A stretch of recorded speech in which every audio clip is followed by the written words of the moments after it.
ਸਤਿ ਸ਼੍ਰੀ ਅਕਾਲ। ਤੁਸੀਂ ਜੁੜੇ ਹੋਏ ਹੋ ਪੰਜਾਬੀ ਰੇਡੀਓ ਯੂਐਸਏ ਦੇ ਨਾਲ ਤੇ ਮੈਂ ਹਾਂ ਪ੍ਰਵੀਨ ਸ਼ਰਮਾ ਲੈ ਕੇ ਹਾਜ਼ਰ ਹਾਂ ਪ੍ਰੋਗਰਾਮ ਖਬਰ ਤੇ ਨਜ਼ਰ।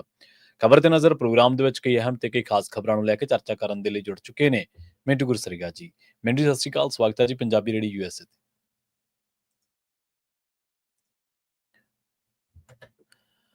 ਪ੍ਰੋਗਰਾਮ ਦੇ ਵਿੱਚ ਅੱਗੇ ਵਧਣ ਤੋਂ ਪਹਿਲਾਂ ਧੰਨਵਾਦ ਕਰਦੇ ਚਲੀਏ ਸਪਾਂਸਰਸ ਦਾ, ਜਿਹੜੇ ਜ਼ਰੀਆ ਬਣਦੇ ਨੇ ਇਹਨਾਂ ਪ੍ਰੋਗਰਾਮਾਂ ਨੂੰ ਤੁਹਾਡੇ ਤੱਕ ਪਹੁੰਚਾਉਣ ਦੇ ਲਈ। ਖਾਲਸਾ ਇੰਸ਼ੋਰੈਂਸ ਏਜੰਸੀ ਵਾਲੇ, ਜਿਨ੍ਹਾਂ ਤੋਂ ਤੁਸੀਂ ਹਰ ਤਰੀਕੇ ਦੀ ਇੰਸ਼ੋਰੈਂਸ ਲੈ ਸਕਦੇ ਹੋ। ਇੰਸ਼ੋਰੈਂਸ ਬਾਰੇ ਪਤਾ ਕਰਨ ਦੇ ਲਈ ਇਹਨਾਂ ਦਾ ਨੰਬਰ ਹੈ 468 272 2500। ਇਹ 1992 ਤੋਂ ਲਗਾਤਾਰ ਇੰਸ਼ੋਰੈਂਸ ਬਿਜ਼ਨਸ ਦੇ ਵਿੱਚ ਸ਼ਾਨਦਾਰ ਸੇਵਾਵਾਂ ਦੇ ਰਹੇ ਨੇ ਤੇ ਅਮਰੀਕਾ ਭਰ ਦੇ ਵਿੱਚ ਇੰਸ਼ੋਰੈਂਸ ਕਰਦੇ ਨੇ। ਓਬਾਮਾ ਕੇਅਰ, ਮੈਡੀਕੇਅਰ ਜਾਂ ਫਿਰ ਕਵਰਡ ਕੈਲੀਫੋਰਨੀਆ ਬਾਬਤ ਪਾਲਿਸੀ ਕਰਵਾਉਣ ਦੇ ਲਈ, ਸਲਾਹ ਲੈਣ ਦੇ ਲਈ ਅੱਜ ਹੀ ਕਾਲ ਕਰੋ 468 272 2500 ਤੇ। ਟਰਕੀਨ ਇਮੀਗ੍ਰੇਸ਼ਨ ਲਾ ਫਰਮ ਵਾਲੇ ਜੇ ਟਰਕੀਨਾ ਟੋਨੀ ਟਰਕੀਨਾ ਦੇ ਨਾਲ ਤੁਸੀਂ ਯੂਐਸ ਇਮੀਗ੍ਰੇਸ਼ਨ ਬਾਬਤ ਕੋਈ ਵੀ ਸਲਾਹ ਕਰਨੀ ਹੈ, ਕੋਈ ਵੀ ਸਵਾਲ ਪੁੱਛਣਾ ਤੇ ਇਹਨਾਂ ਦਾ ਨੰਬਰ ਹੈ 415 909 0503। ਕ੍ਰਿਸ਼ਨ ਧਨੋਟਾ ਯੂਬਾ ਸਿਟੀ, ਬਲਜਿੰਦਰ ਸਿੰਘ ਨੇ ਜਰਵੁਡਲੈਂਡ, ਪਰਮਜੀਤ ਕੋਰੰਗੀ ਵੈਕਾਵਿਲ, ਪ੍ਰਿਤਪਾਲ ਸਿੰਘ ਸਿੱਧੂ ਫ੍ਰੈਜ਼ਨੋ, ਜੀਐਨ ਲੀਵ ਵਾਲੇ ਟਰੱਕ ਵਾਸ਼ ਕਰਦੇ ਨੇ, ਆਇਲ ਚੇਂਜ ਕਰਦੇ ਨੇ, 에ਅਰ ਬ੍ਰੇਕਾਂ ਦਾ ਕੰਮ ਤਸੱਲੀ ਬਖਸ਼ ਕਰਵਾ ਸਕਦੇ, ਨਵੇਂ ਪੁਰਾਣੇ ਟਾਇਰ ਵੀ ਇਹਨਾਂ ਤੋਂ ਮਿਲਦੇ ਨੇ। ਲੋਕੇਸ਼ਨ ਹੈ ਸੈਂਟਾਨੇਲਾ ਦੀ, ਨਿਮਾ ਸੋਤਾ ਦੇ ਨਾਲ ਗੱਲ ਕੀਤੀ ਜਾ ਸਕਦੀ ਹੈ 209 277 0113 ਤੇ। Jaswinder Singh Nagra ਰੋਜ਼ਵੈਲ, Avtar Singh Sangha Yuba city. ਇਹਨਾਂ ਸਾਰੇ ਹੀ ਸਪਾਂਸਰਸ ਦਾ ਬਹੁਤ ਬਹੁਤ ਧੰਨਵਾਦ। ਤੇ ਜੇਕਰ ਤੁਸੀਂ ਵੀ ਪੰਜਾਬੀ ਰੇਡੀਓ ਐਸੇ ਦੇ ਇਹਨਾਂ ਪ੍ਰੋਗਰਾਮਾਂ ਨੂੰ ਸਪਾਂਸਰ ਕਰਨਾ ਚਾਹੁੰਦੇ ਹੋ ਤਾਂ ਸਟੂਡੀਓ ਦਾ ਨੰਬਰ ਹੈ 408 272 5200। ਅੱਜ ਦਾ ਇਹ ਖਬਰ ਤੇ ਨਜ਼ਰ ਪ੍ਰੋਗਰਾਮ ਸਾਲ 2024 ਦੀ 19 ਨਵੰਬਰ ਦਾ ਪ੍ਰੋਗਰਾਮ ਹੈ ਤੇ ਦਿਨ ਅੱਜ ਮੰਗਲਵਾਰ ਹੈ। ਖਬਰਾਂ ਦੀ ਸ਼ੁਰੂਆਤ ਮਿੰਟੂ ਜੀ ਕਰੀਏ ਜ਼ਿਮਨੀ ਚੋਣਾਂ ਤੋਂ। ਪੰਜਾਬ ਦੇ ਵਿੱਚ ਜਿਹੜੀਆਂ 4 ਜ਼ਿਮਨੀ ਚੋਣਾਂ ਹੋ ਰਹੀਆਂ ਨੇ ਜੀ, ਉਹਨਾਂ ਦੇ ਲਈ ਪੋਲਿੰਗ ਕੱਲ ਨੂੰ ਹੋਣੀ ਹੈ ਜੀ। ਜੀ ਬਿਲਕੁਲ, ਇਸ ਵੇਲੇ ਜੇ ਆਪਾਂ ਦੇਖੀਏ ਤੇ ਇਹ ਕਿਆਮਤ ਕੀ ਰਾਤ ਹੈ। ਤਾਂ ਕਿਆਮਤ ਕੀ ਰਾਤ ਇਸ ਕਰਕੇ ਹੁੰਦੀ ਆ ਸਿਆਸਤ ਦੇ ਵਿੱਚ ਕਿ ਇਸ ਰਾਤ 'ਚ ਬਹੁਤ ਕੁਝ ਬਦਲ ਜਾਂਦਾ। ਤੁਸੀਂ ਦੇਖੋ ਨਾ ਕਿ ਅੱਜ ਮਹਾਰਾਸ਼ਟਰ ਦੇ ਵਿੱਚ ਕੀ ਹੋਇਆ, ਨੋਟ ਕਾਂਡ ਵਾਪਰ ਗਿਆ, ਉੱਥੇ ਤਾਵੜੇ ਫੜਿਆ ਗਿਆ। ਉਹ ਤਾਵੜੇ ਜਿਹੜਾ ਕਿ ਮੁੱਖ ਮੰਤਰੀ ਦਾ ਚਿਹਰਾ ਸੀਗਾ, ਫੜਾਇਆ ਕਿਸਨੇ? ਆਪਣੇ ਹੀ ਬੰਦੇ ਨੇ ਫੜਾ ਦਿੱਤਾ ਸੀ। ਤਾਂ ਬੜੀਆਂ ਗੇਮਾਂ ਲੱਗਦੀਆਂ ਹੁੰਦੀਆਂ ਨੇ ਐਂਡ ਮੂਵਮੈਂਟ ਤੱਕ ਬਹੁਤ ਕੁਝ ਬਦਲ ਜਾਂਦਾ ਰਾਜਨੀਤੀ 'ਚ। ਮੈਨੂੰ ਤਾਵੜੇ ਯਾਨੀ ਕਹਿ ਲਓ ਕਿ ਇਹਨਾਂ ਦਾ ਪੂਰਾ ਉੱਥੇ ਦਾਅਵੇਦਾਰ ਸੀਗਾ, ਆਪਾਂ ਕਹਿ ਸਕਦੇ ਹਾਂ। ਤਾਂ ਹੋਇਆ ਕੀ ਹੈ, ਸੂਬਾ ਪ੍ਰਧਾਨ ਬਣਨ ਦੀ ਦੌੜ, ਮਤਲਬ ਕਿ ਆਪਾਂ ਦੇਖ ਸਕਦੇ ਹਾਂ ਬਹੁਤ ਵਾਰੀ ਏਦਾਂ ਹੋਇਆ ਰਾਜਨੀਤੀ ਦੇ ਵਿੱਚ ਕਿ ਐਨ ਮੌਕੇ ਤੇ ਸਭ ਕੁਝ ਬਦਲ ਜਾਂਦਾ। ਮਨੋਦ ਨੂੰ ਮਰਾਠਾ ਚਿਹਰਾ ਦੇ ਤੌਰ ਤੇ ਅੱਗੇ ਰੱਖਿਆ ਗਿਆ ਤੇ ਇਹਦਾ ਪਾਰਟੀ ਦੇ ਵਿੱਚ ਕੌਮੀ ਪ੍ਰਧਾਨ ਵਾਸਤੇ ਵੀ ਨਾ ਚੱਲਦਾ ਪਿਆ ਸੀਗਾ ਸਮੇਂ। ਇਹ ਵੀ ਮੈਂ ਤੁਹਾਨੂੰ ਦੱਸਦਾ। ਟਿਪ ਕਿੱਥੋਂ ਆਈ? ਅੰਦਰੋਂ ਜੀ, ਆਪਣੀ ਪਾਰਟੀ ਦੇ ਅੰਦਰੋਂ। ਸੋ ਐਸਾ ਹੋ ਜਾਂਦਾ। ਤਾਂ ਜੇ ਆਪਾਂ ਇੱਧਰ ਆਈਏ ਤਾਂ ਦੇਖੋ ਇਸ ਵੇਲੇ ਆਪਣੇ ਇੱਥੇ ਦੇ ਜਿਹੜੇ ਹਾਲਾਤ ਆ, 2 ਟਰੱਕ ਸ਼ਰਾਬ ਦੇ ਫੜੇ ਗਏ, ਡੇਰਾ ਬਾਬਾ ਨਾਨਕ ਚ 900 ਪੇਟੀ ਸ਼ਰਾਬ। ਸਿੱਧਾ ਮੰਤਰੀ ਧਾਲੀਵਾਲ ਦਾ ਨਾਮ ਲੈ ਰਿਹਾ ਸੀਗਾ ਡਰਾਈਵਰ, ਕਹਿੰਦਾ ਕਿ ਜਾਰੀ ਹੈ ਜੀ ਆਮ ਆਦਮੀ ਪਾਰਟੀ ਦੇ ਕੈਂਡੀਡੇਟ ਕੋਲ। ਇਧਰੋਂ ਗਿੱਦੜਵਾਹਾ ਚ 3 ਲੱਖ ਰੁਪਈਆ ਫੜਿਆ ਗਿਆ। ਰਾਜਾ ਵੜਿੰਗ ਦੇ ਨਾਲ ਨਾਮ ਜੋੜੇ ਗਏ। ਰਾਜਾ ਵੜਿੰਗ ਨੇ ਕਿਹਾ ਕਿ ਨਹੀਂ, ਮੈਨੂੰ ਬਦਨਾਮ ਕੀਤਾ ਜਾ ਰਿਹਾ। ਤੇ ਸ਼ਾਮੀ ਰਾਜਾ ਵੜਿੰਗ ਲਾਈਵ ਹੋ ਰਹੇ ਸੀਗੇ ਛੱਤਿਆਣੇ ਤੋਂ ਕਿ ਭਾਈ ਸਾਡੇ ਇੱਥੇ ਜਿਹੜੇ ਸਮਰਥਕ ਹੈ ਉਹਨਾਂ ਦੇ ਘਰਾਂ 'ਚ ਪੁਲਿਸ ਵੜ ਰਹੀ ਹੈ, ਅੱਛੇ ਬਨੈਣਾ ਦੀ ਤਲਾਸ਼ੀ ਲੈ ਰਹੀ ਹੈ, ਯਾਨੀ ਸਹਿਮ ਦਾ ਮਾਹੌਲ ਬਣਾਇਆ ਜਾ ਰਿਹਾ। ਗਿੱਦੜਬਾਹਾ 'ਚ ਤੇ ਵੈਸੇ ਵੀ ਜੇ ਤੁਸੀਂ ਦੇਖੋਗੇ ਤਕਰੀਬਨ ਮੇਰੇ ਖਿਆਲ ਦੇ ਨਾਲ 96 ਬੂਥ ਐਸੇ ਹੈ ਜਿਨ੍ਹਾਂ ਨੂੰ ਸੈਂਸਿਟਿਵ ਡਿਕਲੇਅਰ ਕੀਤਾ ਗਿਆ ਹੈ ਜੀ। ਹਾਲਾਂਕਿ ਇੱਥੇ ਕੁਝ ਕੇਂਦਰੀ ਜੋ ਫੋਰਸਸ ਨੇ ਉਹਨਾਂ ਦੀਆਂ ਕੰਪਨੀਆਂ ਆਈਆਂ ਹੋਈਆਂ ਨੇ, ਪਰ ਕੱਲ ਨੂੰ ਪੋਲਿੰਗ ਦੇ ਦੌਰਾਨ ਸਭ ਠੀਕ ਰਹੇਗਾ ਐਸਾ ਆਪਾਂ ਤੇ ਚਲੋ ਸੋਚ ਹੀ ਸਕਦੇ ਹਾਂ ਜਾਂ ਕਹਿ ਸਕਦੇ ਹਾਂ, ਦੁਆ ਕਰਦੇ ਹਾਂ, ਪਰ ਯਕੀਨ ਨਹੀਂ ਹੁੰਦਾ ਕਿਉਂਕਿ ਗੇਮ ਕਾਫੀ ਫਸਵੀਂ ਆ। ਅੱਜ ਸਭ ਕੁਝ ਚੱਲਿਆ ਕਿਤੇ ਦਾਰੂ ਵੈਸੇ ਜਿਵੇਂ ਅੱਜ ਗਿੱਦੜਵਾਹਾ ਚ ਇਲੈਕਸ਼ਨ ਆ ਤਾਂ ਗਿੱਦੜਵਾਹਾ ਚ ਬੰਦ ਹੁੰਦੀ ਹੈ ਦਾਰੂ, ਪਰ ਦੱਸਦੇ ਆ ਕਿ ਲਲਕਾਰੇ ਵੱਜ ਰਹੇ ਨੇ। ਪੂਰੀ ਮਤਲਬ ਕਿ ਦਾਰੂ ਸਪਲਾਈ ਹੋ ਰਹੀ ਹੈ। ਕੌਣ ਕਰ ਰਿਹਾ, ਕਿੱਥੋਂ ਲਿਆ ਰਿਹਾ, ਬੜੇ ਵੱਡੇ ਸਵਾਲ ਨੇ।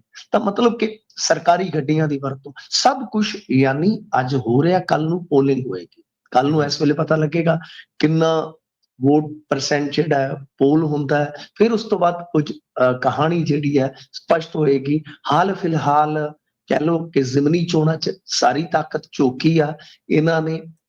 ਜ਼ਰੂਰਤ ਵੈਸੇ ਤੇ ਮਾਨ ਸਾਹਿਬ ਨੂੰ ਵੀ, ਆਮ ਆਦਮੀ ਪਾਰਟੀ ਨੂੰ ਵੀ ਆ ਕਿ ਇੱਕ ਬੰਪਰ ਜਿੱਤ ਹਾਸਲ ਕਰੀਏ, ਪਰ ਜਿਹੋ ਜੀ ਸੂਰਤ ਹਾਲ ਆ ਲੱਗਦਾ ਹੈ ਕਿ ਮਤਲਬ ਕਿ ਮਾਮਲਾ ਜਿਹੜਾ ਉਹ ਅੱਧ ਵਿਚਾਲੇ ਰਹਿਣ ਦੀ ਸੰਭਾਵਨਾ ਹੈ, ਯਾਨੀ ਜੋ ਬੰਪਰ ਉਹ ਭਾਲਦੇ ਆ, ਅੱਧ ਪਚਾਦੂ ਉਹਨਾਂ ਨੂੰ ਮਿਲ ਸਕਦਾ ਤੇ ਅੱਧ ਪਚਾਦੂ ਉਹਨਾਂ ਦੇ ਵਿਰੋਧੀ ਨੂੰ ਮਿਲ ਸਕਦਾ। ਸੋ ਓਵਰਆਲ ਇਹੋ ਜਿਹੀ ਸੂਰਤ-ਏ-ਹਾਲ ਹੈ ਤੇ ਬਾਕੀ ਇਲੈਕਸ਼ਨ ਦੇ ਵਿੱਚ ਸਭ ਕੁਝ ਚੱਲਦਾ ਜਿਵੇਂ ਆਪਾਂ ਦੂਜੇ ਇਲੈਕਸ਼ਨਾਂ 'ਚ ਦੇਖਦੇ, ਇੱਥੇ ਵੀ ਪੈਸਾ, ਧੇਲਾ, ਸ਼ਰਾਬ, ਲੱਡੂ, ਮੋਤੀਚੂਰ ਦੇ ਯਾਨੀ ਸਭ ਕੁਝ ਹੈ। ਬਾਕੀ ਅੱਜ ਦੀ ਰਾਤ ਕੀ ਹੁੰਦਾ ਉਹ ਤੇ ਹੁਣ ਰਾਤ ਗੁਜ਼ਰੇਗੀ, ਸਵੇਰ ਚੜ੍ਹੇਗੀ, ਫਿਰ ਪਤਾ ਲੱਗੂਗਾ। ਜੀ, ਜੀ, ਜੀ, ਬਿਲਕੁਲ। ਤੇ ਮੈਨੂੰ ਜੀ ਵੈਸੇ ਚਾਂਸ ਕਿਹਦੇ ਲੱਗ ਰਹੇ ਇੱਥੋਂ ਜਿੱਤਣ ਦੇ ਜੀ? ਹੱਥ ਕਿਹਦਾ ਉੱਤੇ ਜਾ ਰਿਹਾ ਇਸ ਟਾਈਮ, ਜਾਂ ਕਹਿਣਾ ਮੁਸ਼ਕਿਲ ਹੈ? ਮੈਨੂੰ ਮੈਨੂੰ ਦੁਬਿਧਾ 'ਚ ਨਾ ਪਾਓ, ਮੈਨੂੰ ਜੀ, ਜੀ, ਮੁਸ਼ਕਿਲ 'ਚ ਨਾ ਪਾਓ, ਧਰਮ ਜੀ, ਜੀ। ਸੰਕਟ 'ਚ ਨਾ ਪਾਓ। ਮੈਂ ਪ੍ਰੈਡਿਕਸ਼ਨ ਵੈਸੇ ਵੀ ਨਹੀਂ ਕਰਦਾ ਹੂੰ, ਤੇ ਮੈਨੂੰ ਮਤਲਬ ਕਿ ਇੱਕ ਅੱਧ ਵਾਰੀ ਉਹਦਾ ਹੱਥ ਵੀ ਲੱਗੇ ਆ। ਹੂੰ, ਹਾਲਾਂਕਿ ਲੋਕ ਸਭਾ 'ਚ ਮੈਂ ਸ਼ਾਇਦ ਵਾਹਿਦ ਬੰਦਾ ਸੀਗਾ ਜਿਹੜਾ ਗੁੰਜਾਇਸ਼ ਰੱਖ ਕੇ ਚੱਲ ਰਿਹਾ ਸੀਗਾ, ਹੂੰ। ਜਿਹਨੇ ਔਨ 에ਅਰ ਕਿਹਾ ਸੀਗਾ ਕਿ ਇਹ ਵੀ ਹੋ ਸਕਦਾ ਕਿ ਦੋਵੇਂ ਹੀ ਫਸ ਜਾਣ। ਹਾਂਜੀ, ਹਾਂਜੀ, ਨਹੀਂ ਤਾਂ ਉਹ ਤੁਸੀਂ ਗੱਲ ਸੱਚੀ ਉਹ ਵੀ ਮੈਨੂੰ ਹੋ ਗਈ। ਯਾਦ ਆ, ਤੁਸੀਂ ਉਹ ਕਿਹਾ ਗੱਲ ਸੀਗਾ ਵੀ ਹੋ ਸਕਦਾ ਉਹ 250 ਤੋਂ ਗੱਲ ਥੱਲੇ ਰਹਿ ਜਾਣ, ਮੈਨੂੰ ਉਹ ਯਾਦ ਗੱਲ ਆ। ਸੱਚੀ ਹੋ ਗਈ ਹੈ ਨਾ, ਉਹ ਗੱਲ ਸੱਚੀ ਹੋ ਗਈ, ਪਰ ਉਹ ਮੇਰਾ ਕੋਈ ਐਸਾ ਨਹੀਂ ਹੈ। ਪਰ ਗਿੱਦੜਬਾਹਾ 'ਚ ਦੇਖੋ ਡਿੰਪੀ ਤੇ ਵੜਿੰਗੀ ਰਹਿ ਗਏ ਨੇ ਐਂਡ ਜੀ, ਵਾਲੀ ਟੱਕਰ ਦੇ ਵਿੱਚ। ਠੀਕ ਹੈ। ਮਨਪ੍ਰੀਤ ਬਾਦਲ ਪਛੜ ਕੇ ਮੈਂ ਇੰਨਾ ਕਹਿ ਸਕਦਾ ਤੇ ਹੂੰ, ਇਹਨਾਂ ਦੋਨਾਂ ਚੋਂ ਜੇ ਤੁਸੀਂ ਵਿਅਕਤੀਗਤ ਤੌਰ ਤੇ ਮੈਨੂੰ ਪੁੱਛੋ ਤਾਂ ਮੈਨੂੰ ਥੋੜਾ ਜਿਹਾ ਡਿੰਪੀ ਢਿੱਲੋਂ ਅੱਗੇ ਲੱਗ ਰਹੇ ਆ, ਹੂੰ, ਥੋੜਾ ਜਿਹਾ। ਜੀ, ਜੀ, ਤਾਂ ਉਹ ਥੋੜਾ ਜਿਹਾ ਅੱਗੇ ਜਿੱਤ 'ਚ ਤਬਦੀਲ ਹੁੰਦਾ ਹੈ ਕਿ ਨਹੀਂ, ਹੂੰ, ਉਹ ਆਪਾਂ ਬਾਅਦ ਦੇ ਵਿੱਚ ਵਿਸ਼ਲੇਸ਼ਣ ਕਰ ਲਾਂਗੇ। ਜੇ ਜਿੱਤ ਗਿਆ ਤਾਂ ਮੈਂ ਕਿਉਂ ਕਹਿ ਰਿਹਾ ਹੂੰ, ਕਿ ਕਾਹਤੋਂ ਅੱਗੇ ਲੱਗ ਰਹੇ ਨੇ, ਤਾਂ ਜੀ, ਫਿਰ ਜੀ। ਉਹ ਮੈਂ ਤੁਹਾਨੂੰ ਦੱਸ ਦੂੰਗਾ ਕਿ ਜੋ ਮੇਰੀਆਂ ਜੋ ਆਬਜ਼ਰਵੇਸ਼ਨਸ ਨੇ ਕਿ ਉਹਨਾਂ ਦੇ ਮੁਤਾਬਕ ਕਿਸ ਤਰ੍ਹਾਂ। ਕੱਲ ਵੀ ਕਿਸੇ ਪੱਤਰਕਾਰ ਭਰਾ ਦੇ ਨਾਲ ਗੱਲਬਾਤ ਹੋ ਰਹੀ ਸੀ, ਜਿਹੜੇ ਕਿ ਖੁਦ ਗਿੱਦੜਬਾਹਾ ਦੇ ਵਸਨੀਕ ਨੇ ਤੇ ਇੱਕ ਬੜੇ ਵੱਡੇ ਅਦਾਰੇ ਦੇ ਨਾਲ ਜੁੜੇ ਹੋਏ ਨੇ। ਤੁਸੀਂ ਤਾਂ ਉਹਨਾਂ ਨੂੰ ਜਾਣਦੇ ਆ ਨਿੱਜੀ ਤੌਰ ਤੇ। ਉਹ ਵੀ ਇਸ ਗੱਲ ਦਾ ਥੋੜਾ ਜਿਹਾ ਹਵਾਲਾ ਦੇ ਰਹੇ ਸੀ ਮਿੰਟੂ ਜੀ। ਉਹ ਕਹਿੰਦੇ ਕਿ ਥੋੜੀ ਸਿੰਪਥੀ ਵੀ ਹੋ ਗਈ ਕਿ ਯਾਰ ਡੈਂਪੀ 2 ਵਾਰੀ ਹਾਰ ਗਿਆ ਇੱਥੋਂ, ਤੇ ਚਲੋ ਕੋਈ ਨਾ ਇੱਕ ਵਾਰੀ ਮੌਕਾ ਦਿੰਦੇ ਆ, 2.5 ਤਾਂ ਸਾਲ ਰਹਿ ਗਏ ਆ, ਸੋ ਦੇਖਦੇ ਆ। ਪਰ ਉਹ ਇੰਨਾ ਜ਼ਰੂਰ ਕਹਿੰਦੇ ਸੀ ਤੁਹਾਡੇ ਵਾਲੀ ਗੱਲ ਕਿ ਜਿੱਤ ਹਾਰ ਜਿਹੜੀ ਉਹ ਬਹੁਤ ਕਰੀਬੀ ਹੋਣੀ ਹੈ, ਚਾਹੇ ਵਿਡੰਗ ਪਰਿਵਾਰ ਚੋਂ ਕੋਈ ਜਿੱਤੇ ਤੇ ਚਾਹੇ ਡੈਂਪੀ ਢਿੱਲੋਂ ਪਰਿਵਾਰ ਦਾ ਕੋਈ ਬੰਦਾ ਜਿੱਤੇ। ਜੇ ਡੈਂਪੀ ਢਿੱਲੋਂ ਜਿੱਤਣ 2000 ਤੋਂ 5000 ਦੇ ਵਿੱਚ ਵਿੱਚ ਉਹਦਾ। ਇਹ ਜਿਹੜਾ ਆਪਣਾ ਇਲੈਕਸ਼ਨ ਪੈਟਰਨ ਹੈ, ਮੇਰੇ ਹੂੰ, ਨਾਲ ਕੱਲ ਇੱਕ ਥਿੰਕ ਟੈਂਕ ਚੋਂ ਮੁੰਡਾ ਬੈਠਾ ਸੀਗਾ, ਜੀ, 17 ਸਾਲ ਦੀ ਉਮਰ ਤੋਂ ਉਹਨੇ ਸਟ੍ਰੈਟਜੀ ਤੇ ਕੰਮ ਕਰਨਾ ਸਟਾਰਟ ਕੀਤਾ। ਹੁਣ ਉਹਦੀ ਉਮਰ 32 ਸਾਲ ਆ, ਹੂੰ, ਹੂੰ, PhD ਕਰ ਰਿਹਾ ਹੂੰ, ਹੂੰ, ਤੇ ਮਤਲਬ ਕਿ ਇੱਕ ਬਹੁਤ ਵੱਡੀ ਨੈਸ਼ਨਲ ਸਿਆਸੀ ਤਨਜ਼ੀਮ ਦਾ ਉਹ ਥਿੰਕ ਟੈਂਕ ਦਾ ਮੈਂਬਰ ਹੈ। ਹੂੰ, ਹੂੰ, ਅਸੀਂ ਉੱਥੇ ਜਦੋਂ ਬੈਠੇ ਗੱਲਾਂ ਕਰ ਰਹੇ ਸੀਗੇ ਤਾਂ ਸਾਡੀਆਂ ਗੱਲਾਂ ਦਾ ਨਿਚੋੜ ਇਹੋ ਹੀ ਸੀਗਾ ਕਿ ਠੀਕ ਆ, ਅਸੀਂ ਨੇੜੇ ਪਹੁੰਚ ਸਕਦੇ ਹਾਂ। ਤੁਸੀਂ ਇੱਕ ਪੱਤਰਕਾਰ ਨੂੰ ਪੁੱਛ ਲਓ, ਦੋ ਨੂੰ ਹਾਂਜੀ, ਪੁੱਛ ਹਾਂਜੀ, ਲਓ, ਬਿਲਕੁਲ। ਚਾਰ ਨੂੰ ਪੁੱਛ ਲਓ, ਹੂੰ, ਪਰ ਜਿਹੜਾ ਇਸ ਵੇਲੇ ਪੈਟਰਨ ਹੈ ਨਾ ਇੰਡੀਆ 'ਚ VOTING ਦਾ, ਸਰ ਉਹ ਸੈਂਸੈਕਸ ਦੇ ਸਾਈਨ ਵਰਗਾ ਹੈ। ਜੀ, ਜਿਵੇਂ ECG ਹੁੰਦੀ ਹੈ ਨਾ, ਤਾਂ ਠਾਂ ਏਦਾਂ ਹੁੰਦੀ ਕਰਦਾ ਹੈ। ਜਿਵੇਂ ਅਸੀਂ ਬਚਪਨ 'ਚ ਇਲੈਕਸ਼ਨ ਦੇਖਦੇ ਸੀਗੇ ਕਿ ਇੱਕ ਪੈਟਰਨ ਸੈੱਟ ਹੋ ਜਾਂਦਾ ਸੀਗਾ ਕਿ ਅਕਾਲੀ ਕਾਂਗਰਸ ਕੌਣ ਅੱਗੇ ਆ। ਪੰਥਕ ਰਾਜਨੀਤੀ 'ਚ ਜਿੱਦਾਂ ਅਸੀਂ ਉਹ ਇਲੈਕਸ਼ਨ ਦੇਖੇ ਆ, ਜਿਸ ਵੇਲੇ ਹਨੇਰੀ ਆਈ ਆ ਸਿਮਰਨਜੀਤ ਸਿੰਘ ਮਾਨ ਹੋਰਾਂ ਦੀ, ਪੈਟਰਨ ਸੈੱਟ ਹੋ ਗਿਆ ਸੀਗਾ ਸਰ। ਮਤਲਬ ਬਾਈਕਾਟ ਕੀਤਾ ਅਕਾਲੀਆਂ ਦੇ, ਪੈਟਰਨ ਸੈੱਟ ਸੀਗਾ। ਜੀ, ਜੀ। ਮਤਲਬ 97 ਚ ਸਾਫ਼ ਸੀਗਾ ਕਿ ਬਾਦਲ ਸਾਹਿਬ ਆ ਰਹੇ ਆ। ਹੂੰ, ਹੂੰ, ਹੂੰ, 2002 ਚ ਪਹਿਲਾਂ ਹੀ ਪਤਾ ਲੱਗ ਗਿਆ ਸੀਗਾ ਕਿ ਕੈਪਟਨ ਆ ਰਹੇ ਆ। ਠੀਕ ਹੈ ਨਾ ਜੀ। ਪਰ ਹੁਣ ਕੋਈ ਮਤਲਬ ਕਿ ਹੈ ਨਹੀਂ ਐਸੀ ਕੋਈ ਵੀ ਸਾਡੇ ਕੋਲ ਮਸ਼ੀਨ ਹੈ ਨਹੀਂ ਜਿਹਦੇ ਨਾਲ ਦੱਸ ਸਕੀਏ ਕਿ ਆਹ ਬੰਦਾ ਜਿੱਤੂਗਾ। ਪਰ ਇਹ ਗੱਲ ਆ ਕਿ ਥੋੜਾ ਜਿਹਾ ਡਿੰਪੀ ਅਪਰ ਹੈਂਡ ਹੈ ਤੇ ਮੇਰਾ ਇਹ ਮੰਨਣਾ ਓਵਰਆਲ ਸ਼ਾਇਦ 2+2 ਸਕੋਰ ਰਹਿ ਜਾਵੇ। ਜੀ, ਜੀ, ਬਿਲਕੁਲ, ਬਿਲਕੁਲ। 2012 ਚ ਤਾਂ ਕਿਸੇ ਨੂੰ ਵੀ ਆਸ ਨਹੀਂ ਸੀ। ਕਾਂਗਰਸੀਆਂ ਨੂੰ ਤਾਂ ਇਹ ਸੀ ਅਸੀਂ ਆ ਰਹੇ ਹਾਂ, ਬਾਦਲਾਂ ਨੂੰ ਇਹ ਸੀ ਅਸੀਂ ਜਾ ਰਹੇ ਹਾਂ, ਪਰ ਹੋਇਆ ਉਲਟ 2012 ਦੇ ਵਿੱਚ ਤਾਂ। ਨਹੀਂ, ਉਸ ਟਾਈਮ ਵੀ ਪ੍ਰਵੀਨ ਜੀ ਚਲੋ ਇਹ ਠੀਕ ਸੀਗਾ, ਉਹ ਕਾਂਗਰਸ ਅਕਾਲੀਆਂ ਨੂੰ ਲੱਗ ਰਿਹਾ ਸੀਗਾ, ਪਰ ਜਿਹੜਾ ਪੈਟਰਨ ਸੀਗਾ ਪੈਟਰਨ ਇਸੇ ਤਰ੍ਹਾਂ ਦਾ ਸੀਗਾ। ਪੈਟਰਨ ਇਸੇ ਤਰ੍ਹਾਂ ਦਾ ਹੀ ਸੀਗਾ ਕਿ ਅਕਾਲੀ ਦਲ ਦੇ ਹੱਕ ਦੇ ਵਿੱਚ ਅੰਡਰ ਕਰੰਟ ਸੀਗਾ। ਕਿਉਂਕਿ ਉਹਨਾਂ ਦੀ ਆਟਾ ਦਲ ਸਕੀਮ ਨੇ ਬਹੁਤ ਤਗੜਾ ਕੰਮ ਕੀਤਾ ਸੀਗਾ। ਤਾਂ ਜਿਹੜੀ SC ਵੋਟ ਸੀਗੀ ਉਸਨੇ ਸਰਕਾਰ ਨੂੰ ਰਿਪੀਟ ਕਰਵਾ ਦਿੱਤਾ। ਤਾਂ ਪੈਟਰਨ ਦੇ ਵਿੱਚ ਕੋਈ ਜ਼ਿਆਦਾ ਚੇਂਜ ਨਹੀਂ ਸੀਗਾ, ਸਿਰਫ ਇਹ ਕਿ ਵੋਟ ਸ਼ੇਅਰ ਦਾ ਥੋੜਾ ਫਰਕ ਪਿਆ। ਜਿਵੇਂ ਮੈਂ ਤੁਹਾਨੂੰ ਕਿਹਾ ਕਿ ਉਹ SC ਵੋਟ ਜਿਹੜੀ ਸੀਗੀ ਉਹ ਭੁਗਤੀ। ਇਸ ਵੇਲੇ ਜੇ ਦੇਖੀਏ ਤਾਂ ਇੰਡੀਆ ਦੀ ਪੋਲਿਟਿਕਸ ਚ ਕਿਤੇ ਵੀ ਤੁਸੀਂ ਦੇਖ ਲਓ, ਹਰਿਆਣੇ ਚ ਸਾਰੇ ਗਲਤ ਸਾਬਤ ਹੋਏ ਆ ਨਾ। ਬਿਲਕੁਲ, ਬਿਲਕੁਲ। ਮਤਲਬ ਕਿ ਇਹ ਪੈਟਰਨ ਹੀ ਇਸ ਤਰ੍ਹਾਂ ਦਾ ਹੈ। ਜੀ। ਅਗਲੀ ਖਬਰ ਦੇ ਵੱਲ ਮਿੰਟੂ ਜੀ ਵਧੀਏ ਤੇ ਗੱਲ ਕਰੀਏ ਦਮਦਮੀ ਟਕਸਾਲ ਦੀ। ਪਰ ਉਸ ਸਵਾਲ ਵੱਲ ਜਾਣ ਤੋਂ ਪਹਿਲਾਂ ਮੈਂ ਇੱਕ ਗੱਲ ਜ਼ਰੂਰ ਕਹਿਣੀ ਚਾਹੁੰਦਾ ਕਿ ਪਿਛਲੇ ਦਿਨਾਂ ਦੇ ਵਿੱਚ ਮਿੰਟੂ ਜੀ ਆਪਾਂ ਅਕਸਰ ਹੀ ਪੰਥਕ ਹਲਕਿਆਂ ਦੇ ਵਿੱਚ ਜਾਂ ਸਿੱਖ ਚਿਹਰਿਆਂ ਤੋਂ ਇਹ ਗੱਲ ਸੁਣਦੇ ਰਹੇ ਕਿ ਕਾਂਗਰਸ ਦੀ ਤਰਜ਼ ਤੇ ਭਾਜਪਾ ਵੀ ਜਿਹੜੀ ਆ ਉਹ ਸਿੱਖਾਂ ਦੇ ਨਾਲ ਧੱਕਾ ਕਰ ਰਹੀ ਹੈ, ਚਾਹੇ ਬੰਦੀ ਸਿੰਘਾਂ ਦਾ ਮਾਮਲਾ ਹੋਵੇ ਤੇ ਚਾਹੇ ਡੇਰੇਦਾਰ ਨੂੰ, ਡੇਰਾ ਸਿਰਸਾ ਮੁਖੀ ਨੂੰ ਵਾਰ-ਵਾਰ ਪੇਰੋਲ ਦੇਣ ਦਾ ਜਿਹੜਾ ਮਸਲਾ ਹੋਵੇ। ਦਮਦਮੀ ਟਕਸਾਲ ਨੇ ਭਾਜਪਾ ਨੂੰ ਸਮਰਥਨ ਦੇ ਦਿੱਤਾ ਜੀ। ਦੇਖੋ ਪ੍ਰਵੀਨ ਜੀ, ਹਰਨਾਮ ਸਿੰਘ ਧੁੰਮਾ ਜੀ ਬਾਰੇ ਬਹੁਤ ਲੰਮੇ ਸਮੇਂ ਤੋਂ ਇਹੋ ਜਿਹੀਆਂ ਯਾਨੀ ਉਹਨਾਂ ਦੇ ਵਿਰੋਧੀ ਜਿਹੜੇ ਆ ਥਿਊਰੀਆਂ ਦਿੰਦੇ ਆ ਜੀ। ਤੇ ਅਸ਼ੋਕ ਸਿੰਘਲ ਨੇ ਤਾਂ ਖੁਦ ਦਮਦਮੀ ਟਕਸਾਲ ਦੇ ਵਿੱਚ ਇੱਕ ਵਾਰੀ ਸ਼ਾਇਦ ਵਿਜ਼ਿਟ ਵੀ ਕੀਤਾ ਸੀ। ਐਸਾ ਮੈਂ ਬਲਜੀਤ ਸਿੰਘ ਦਾਦੂਵਾਲ ਹੋਰਾਂ ਦੇ ਮੂੰਹ ਤੋਂ ਸੁਣਿਆ, ਕਿਉਂਕਿ ਬਲਜੀਤ ਸਿੰਘ ਦਾਦੂਵਾਲ ਤੇ ਅੱਜ ਡਿਫੈਂਡ ਕਰ ਰਹੇ ਨੇ ਪਾਪਾ ਨੂੰ। ਉਹ ਕਹਿ ਰਿਹਾ ਸੀ ਕਿ ਉਹਨਾਂ ਨੇ ਸਿੰਘਲ ਸਾਹਿਬ ਨੇ ਇੱਥੇ ਪਹੁੰਚ ਕੇ ਤੇ ਕਿਹਾ ਕਿ ਬਈ ਸਿੱਖ ਅੱਡ ਕੌਮ ਨੇ। ਹੁਣ ਜਦੋਂ ਬਲਜੀਤ ਸਿੰਘ ਅੱਛਾ ਪ੍ਰੇਮ ਸਿੰਘ ਚੰਦੂਮਾਜਰਾ ਪ੍ਰਚਾਰ ਕਰਕੇ ਆਏ ਨੇ, ਮੈਂ ਤੁਹਾਨੂੰ ਕੀ ਕਹਿੰਦਾ ਸੀਗਾ ਸਾਹਿਬ, ਭੁੱਲ ਗਏ ਤੁਸੀਂ?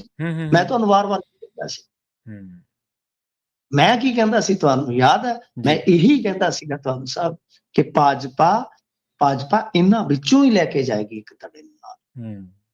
ਭਾਜਪਾ ਹਾਲੇ ਵੀ ਤੁਸੀਂ ਦੇਖਿਓ, ਹਾਲੇ ਜਿਵੇਂ ਆ ਰਿਜ਼ਲਟ ਆ ਜਾਏਗਾ ਜ਼ਿਮਨੀ ਚੋਣਾਂ ਦਾ, ਮੈਂ ਤੁਹਾਨੂੰ ਦੱਸਦਾ ਜਾਊਂਗਾ ਕੁਝ ਦਿਨ ਪਹਿਲਾਂ। ਜੀ ਦੇਖੋ ਗੇਮਾਂ ਕਿਸ ਤਰ੍ਹਾਂ ਬਦਲ ਗਈ। ਜਿਹੜੀ ਤੁਸੀਂ ਜ਼ਿਮਨੀ ਚੋਣਾਂ ਦੇ ਮੱਥਾ ਕਪਾਈ ਛੱਡ ਦਿਓ ਸਾਹਿਬ, ਇਹ ਫਿਕਸ ਗੇਮ ਹੈ। ਸਹੀ ਔਰ ਕਿਸ ਨੇ ਫਿਕਸ ਕੀਤੀ ਹੈ ਉਹ ਗੇਮ ਦੇ ਵਿੱਚ ਵੀ ਨਹੀਂ ਹੈ। ਉਹ ਇੱਕ ਤਰ੍ਹਾਂ ਨਾਲ ਕਹਿ ਲਓ ਕਿ ਕਈ ਵਾਰ ਲੜਾਈ ਜਿਹੜੀ ਉਹ ਲੜੀ ਨਹੀਂ ਜਾਂਦੀ, ਲੜਾਈ ਜਾਂਦੀ। ਬਿਲਕੁਲ ਸਹੀ। ਤਾਂ ਗੱਲ ਇਹ ਹੈ ਕਿ ਇਸ ਵੇਲੇ ਜੋ ਸੂਰਤ ਹਾਲ ਹੈ ਉਹਦਾ ਪਹਿਲਾਂ ਹੀ ਇਮਕਾਨ ਸੀਗਾ। ਮੇਰੇ ਲਈ ਤਾਂ ਕੋਈ ਹੈਰਾਨਗੀ ਦਾ ਸਬਬ ਨਹੀਂ ਐਸਾ। ਮੈਂ ਤਾਂ ਪਹਿਲਾਂ ਹੀ ਮੰਨ ਕੇ ਚੱਲ ਰਿਹਾ ਕਿ ਭਾਰਤੀ ਜਨਤਾ ਪਾਰਟੀ ਨੇ ਇੱਕ ਧੜਾ ਅਕਾਲੀਆਂ ਦਾ ਨਾਂ ਲੈ ਕੇ ਜਾਣਾ ਹੀ ਜਾਣਾ ਹੈ। ਜੀ। ਗੱਲ ਇਹ ਹੈ ਕਿ ਹੁਣ ਅੱਜ ਟੀਵੀ ਤੇ ਬੈਠ ਕੇ ਬਲਜੀਤ ਸਿੰਘ ਦਾਦੂਵਾਲ ਹੋਰੀ ਜਿਸ ਤਰ੍ਹਾਂ ਡਿਫੈਂਡ ਕਰ ਰਹੇ ਹੋ, ਕਹਿੰਦੇ ਕਿ ਸੰਤ ਜਰਨੈਲ ਸਿੰਘ ਭਿੰਡਰਾਂ ਵਾਲੇ ਨੂੰ ਉਹ ਸ਼ਹੀਦ ਨਹੀਂ ਮੰਨਦੇ ਤੇ ਆਪਾਂ ਮਨਾ ਕੇ ਕੀ ਲੈਣਾ, ਆਪਾਂ ਤੇ ਮੰਨਦੇ ਆ ਨਾ। ਅੱਛਾ। ਪਰ ਉਹ ਸਿੱਖਾਂ, ਹਾਂਜੀ ਸਰ, ਸਿੱਖਾਂ ਲਈ ਉਹ ਕਹਿੰਦੇ ਬਹੁਤ ਕੁਝ ਕਰ ਰਹੇ ਆ ਤੇ ਇਹ ਇਹਨਾਂ ਦਾ ਆਪਣਾ ਫੈਸਲਾ ਹੈ। ਪਰ ਹੁਣ ਵੱਡਾ ਸਵਾਲ ਤੇ ਹੈ ਕਿ ਕੀ ਦਮਦਮੀ ਟਕਸਾਲ ਸਪੋਰਟ ਕਰ ਰਹੀ ਹੈ ਜਾਂ ਉਹ ਵਿਅਕਤੀਗਤ ਤੌਰ ਤੇ ਕਰ ਰਹੇ ਨੇ। ਪਰ ਉਹਨਾਂ ਨੇ ਸ਼ਬਦ ਤੇ ਉੱਥੇ ਪ੍ਰੈਸ ਕਾਨਫਰੰਸ ਸੰਤ ਸਮਾਜ ਵਰਤਿਆ ਕਿ ਮਹਾਰਾਸ਼ਟਰ ਦੇ ਵਿੱਚ ਸਿੱਖ ਸੰਗਤਾਂ ਜਿਹੜੀਆਂ ਮਹਾਯੁਕਤੀ ਅਗਾੜੀ ਹੈ ਜਿਹੜਾ ਕਿ ਉਸ ਨੂੰ ਸਪੋਰਟ ਕਰਨਾ। ਬਹੁਤ ਕੁਝ ਇਹਨਾਂ ਨੇ ਤੇ ਦੇਖੋ ਜਿਹੜੀਆਂ ਗੱਲਾਂ ਸਾਡੇ ਕੋਲ ਆ ਕਿ ਧੁੰਮਾ ਸਾਹਿਬ ਨੇ ਤੇ ਜੋ ਤਰਨਜੀਤ ਸਿੰਘ ਸੰਧੂ ਖਲੋਤੇ ਸੀ ਕਿ ਉਹਨਾਂ ਨੂੰ ਨਾ ਸਿਰਫ ਸਿਰੋਪਾ ਪਾਇਆ ਬਲਕਿ ਸਪੋਰਟ ਵੀ ਕੀਤੀ ਉੱਥੇ। ਤੋ ਇਹ ਚੀਜ਼ਾਂ ਜਿਹੜੀਆਂ ਸੀਗੀਆਂ ਉਹ ਸਾਹਮਣੇ ਆਉਣੀਆਂ ਸਟਾਰਟ ਹੋ ਗਈਆਂ। ਅਕਾਲੀ ਵੇਖ ਲਓ ਸਵਾਲ ਚੁੱਕੀ ਜਾਂਦੇ। ਹੁਣ ਮੇਨ ਗੱਲ ਤੇ ਇਹ ਆ, ਅਕਾਲੀ ਸਵਾਲ ਚੁੱਕੀ ਜਾਂਦੇ ਆ ਕਿ ਭਾਈ ਹਾਂ ਤੁਸੀਂ ਉਹਨਾਂ ਦੀ ਸਪੋਰਟ ਕਿਉਂ ਕਰ ਰਹੇ, ਜਿਹੜੇ ਖੁਦ ਇਹਨਾਂ ਦੇ ਅਲਾਈਡ ਸੀਗੇ ਭਾਜਪਾ ਵਾਲਿਆਂ ਦੇ। ਤੇ ਧੁੰਮਾ ਸਾਹਿਬ ਤੇ ਬਾਦਲ ਹੋਰਾਂ ਦੇ ਇੱਕ ਵਾਰੀ ਉਹ ਫੋਟੋ ਚ ਥੱਲੇ ਵੀ ਬੈਠੇ ਸੀਗੇ ਪੈਰਾਂ ਵਾਲੀ ਸਾਈਡ ਤੇ, ਉਹ ਕਿੰਨੀ ਫੋਟੋ ਵਾਇਰਲ ਹੋਈ ਸੀਗੀ। ਸੋ ਇਹ ਸਾਰਾ ਕੁਛ ਆ ਕਿ ਜਦੋਂ ਬੇਅਦਬੀਆਂ ਹੋਈਆਂ, ਬਾਈਬਲ ਵਰਤਿਆ, ਕੋਟਕਪੂਰਾ, ਹਰਨਾਮ ਸਿੰਘ ਧੁੰਮਾ ਜੀ ਚੁੱਪ ਰਹੇ। ਉਦੋਂ ਸਭ ਕੁਝ ਸੰਤ ਸਮਾਜ ਬਣਾਇਆ ਹੋਇਆ ਸੀਗਾ ਇਹਨਾਂ ਨੇ। ਕੁਝ ਸੰਪਰਦਾਵਾਂ ਦੇ ਮੁਖੀ ਜਿਹੜੇ ਸੀਗੇ ਸਪੋਰਟ ਕਰਦੇ ਸੀ। ਉਦੋਂ ਕਹਿੰਦੇ ਸੀ ਕਿ ਨਹੀਂ ਅਸੀਂ ਭਾਜਪਾ ਨੂੰ ਥੋੜੀ ਨਾ ਸਪੋਰਟ ਕਰ ਰਹੇ ਹਾਂ, ਅਸੀਂ ਤੇ ਅਕਾਲੀਆਂ ਨੂੰ ਸਪੋਰਟ ਕਰ ਰਹੇ ਹਾਂ। ਸਹੀ। ਅਕਾਲੀਆਂ ਦਾ ਗੱਠਜੋੜ ਹੈ। ਪਰ ਹੁਣ ਸਭ ਕੁਝ ਬਦਲ ਗਿਆ। ਹਾਲੇ ਬਹੁਤ ਕੁਝ ਬਦਲੇਗਾ ਪ੍ਰਵੀਨ ਜੀ, ਹਾਲੇ ਤੇ ਸ਼ੁਰੂਆਤ ਆ। ਬਹੁਤ ਕੁਝ ਆਉਣ ਵਾਲੇ ਸਮੇਂ ਦੇ ਵਿੱਚ ਹੋਣ ਜਾ ਰਿਹਾ। ਬਹੁਤ ਅੰਦਰ ਦੀਆਂ ਗੇਮਾਂ ਜਿਹੜੀਆਂ ਉਹ ਚੱਲ ਰਹੀਆਂ ਨੇ। ਦੇਖੋ ਅੱਗੇ ਕੀ ਹੁੰਦਾ। ਕਾਫੀ ਇਸ ਗੱਲ ਤੇ ਕਹਿ ਲਓ ਕਿ ਪੰਥਕ ਰਾਜਨੀਤੀ ਦੇ ਵਿੱਚ ਜਾਂ ਪੰਥਕ ਸਫਾ ਦੇ ਵਿੱਚ, ਇੱਥੋਂ ਤੱਕ ਕਿ ਮੀਡੀਆ ਦੇ ਜਿਹੜੇ ਅੱਜ ਕਹਿ ਲਓ ਕਿ ਇੱਥੇ ਸਾਡੇ ਖੇਤਰੀ ਚੈਨਲ ਚੱਲਦੇ ਆ, ਜਿਹੜੇ ਬੜੇ ਕਹਿ ਲਓ ਕਿ ਮੇਨ ਸਟ੍ਰੀਮ ਦੇ ਥੰਮ ਆ, ਉਹਨਾਂ ਨੇ ਪ੍ਰਾਈਮ ਟਾਈਮ ਦੇ ਵਿੱਚ ਡਿਬੇਟ ਕਰਵਾ ਦਿੱਤੇ ਇਸ ਮੁੱਦੇ ਤੇ। ਹਿਸਾਬ ਲਾ ਲਓ ਕਿ ਜ਼ਿਮਨੀ ਚੋਣਾਂ ਨੂੰ ਛੱਡ ਕੇ ਪ੍ਰਾਈਮ ਟਾਈਮ ਚ ਡਿਬੇਟ ਲੈ ਆਉਣਾ। ਜਿਹੜੇ ਚੈਨਲ ਇਹ ਖੁਦ ਸਵੈ ਸੰਚਾਲਿਤ ਨਹੀਂ, ਜਿਹੜੇ ਕਿ ਕੇਂਦਰੀ ਤਾਕਤਾਂ ਵੱਲੋਂ ਸੰਚਾਲਿਤ ਕੀਤੇ ਜਾਂਦੇ ਆ, ਤਾਂ ਤੁਸੀਂ ਸੋਚ ਸਕਦੇ ਹੋ ਕਿ ਗੇਮਾਂ ਕਿੰਨੀ ਦੂਰ ਤੱਕ ਨੇ। ਜੀ ਬਿਲਕੁਲ ਸਹੀ ਹੈ, ਬਿਲਕੁਲ। ਅਗਲੀ ਖਬਰ ਦੇ ਵੱਲ ਵਧੀਏ ਤੇ ਮਾਨ ਸਾਹਿਬ ਜਦੋਂ ਪੰਚਾਂ ਦੇ ਸਹੁੰ ਚੁੱਕ ਸਮਾਗਮ ਦੇ ਵਿੱਚ ਸੀਗੇ ਤੇ ਉਹਨਾਂ ਨੇ ਕੋਈ ਵੱਡਾ ਐਲਾਨ ਕੀਤਾ ਜੀ। ਹਾਂਜੀ ਦੇਖੋ, ਉਹ ਕਹਿੰਦੇ ਨੇ ਕਿ ਵਿਕਾਸ ਵਾਸਤੇ ਤੁਹਾਨੂੰ ਕਿਸੇ ਵੀ ਕਿਸਮ ਦੀ ਕੋਈ ਕਮੀ ਅਸਾਂ ਨਹੀਂ ਆਉਣ ਦੇਣੀ। ਬੜੀ ਇੱਕ ਸਿੰਪਲ ਗੱਲ ਆ, ਬੜੀ ਇੱਕ ਸਾਦੀ ਗੱਲ ਆ ਕਿ ਇਹਨਾਂ ਨੇ ਕਿਹਾ ਸੀਗਾ ਕਿ ਜਿਹੜੇ ਪਿੰਡਾਂ ਦੇ ਵਿੱਚ ਸਰਪੰਚ ਸਹਿਮਤੀ ਨਾਲ ਚੁਣੇ ਜਾਣਗੇ, ਅਸੀਂ ਉਹਨਾਂ ਨੂੰ ਸ਼ਾਇਦ 3-3 ਲੱਖ ਕਿਹਾ ਸੀਗਾ ਕਿ ਪਤਾ ਨਹੀਂ, ਮੈਨੂੰ ਯਾਦ ਨਹੀਂ ਐਗਜ਼ੈਕਟ ਰਕਮ ਇਹਨਾਂ ਨੇ ਐਲਾਨੀ ਸੀ। ਤੇ ਬੰਦਾ ਪੁੱਛੇ ਤੁਸੀਂ ਹੁਣ ਸਹੁੰ ਚੁੱਕਣ ਆਏ ਤੇ ਇਹਨਾਂ ਨੂੰ ਵਿਚਾਰਿਆਂ ਨੂੰ ਚੈੱਕ ਫੜਾ ਦਿਓ, ਤੁਹਾਡੇ ਕੋਲ ਤੇ ਕੋਈ ਵਿਕਾਸ ਫੰਡ ਦੀ ਕੋਈ ਕਮੀ ਨਹੀਂ ਹੈਗੀ, ਸਰਬਸੰਮਤੀ ਨਾਲ ਬਣੇ ਨੇ।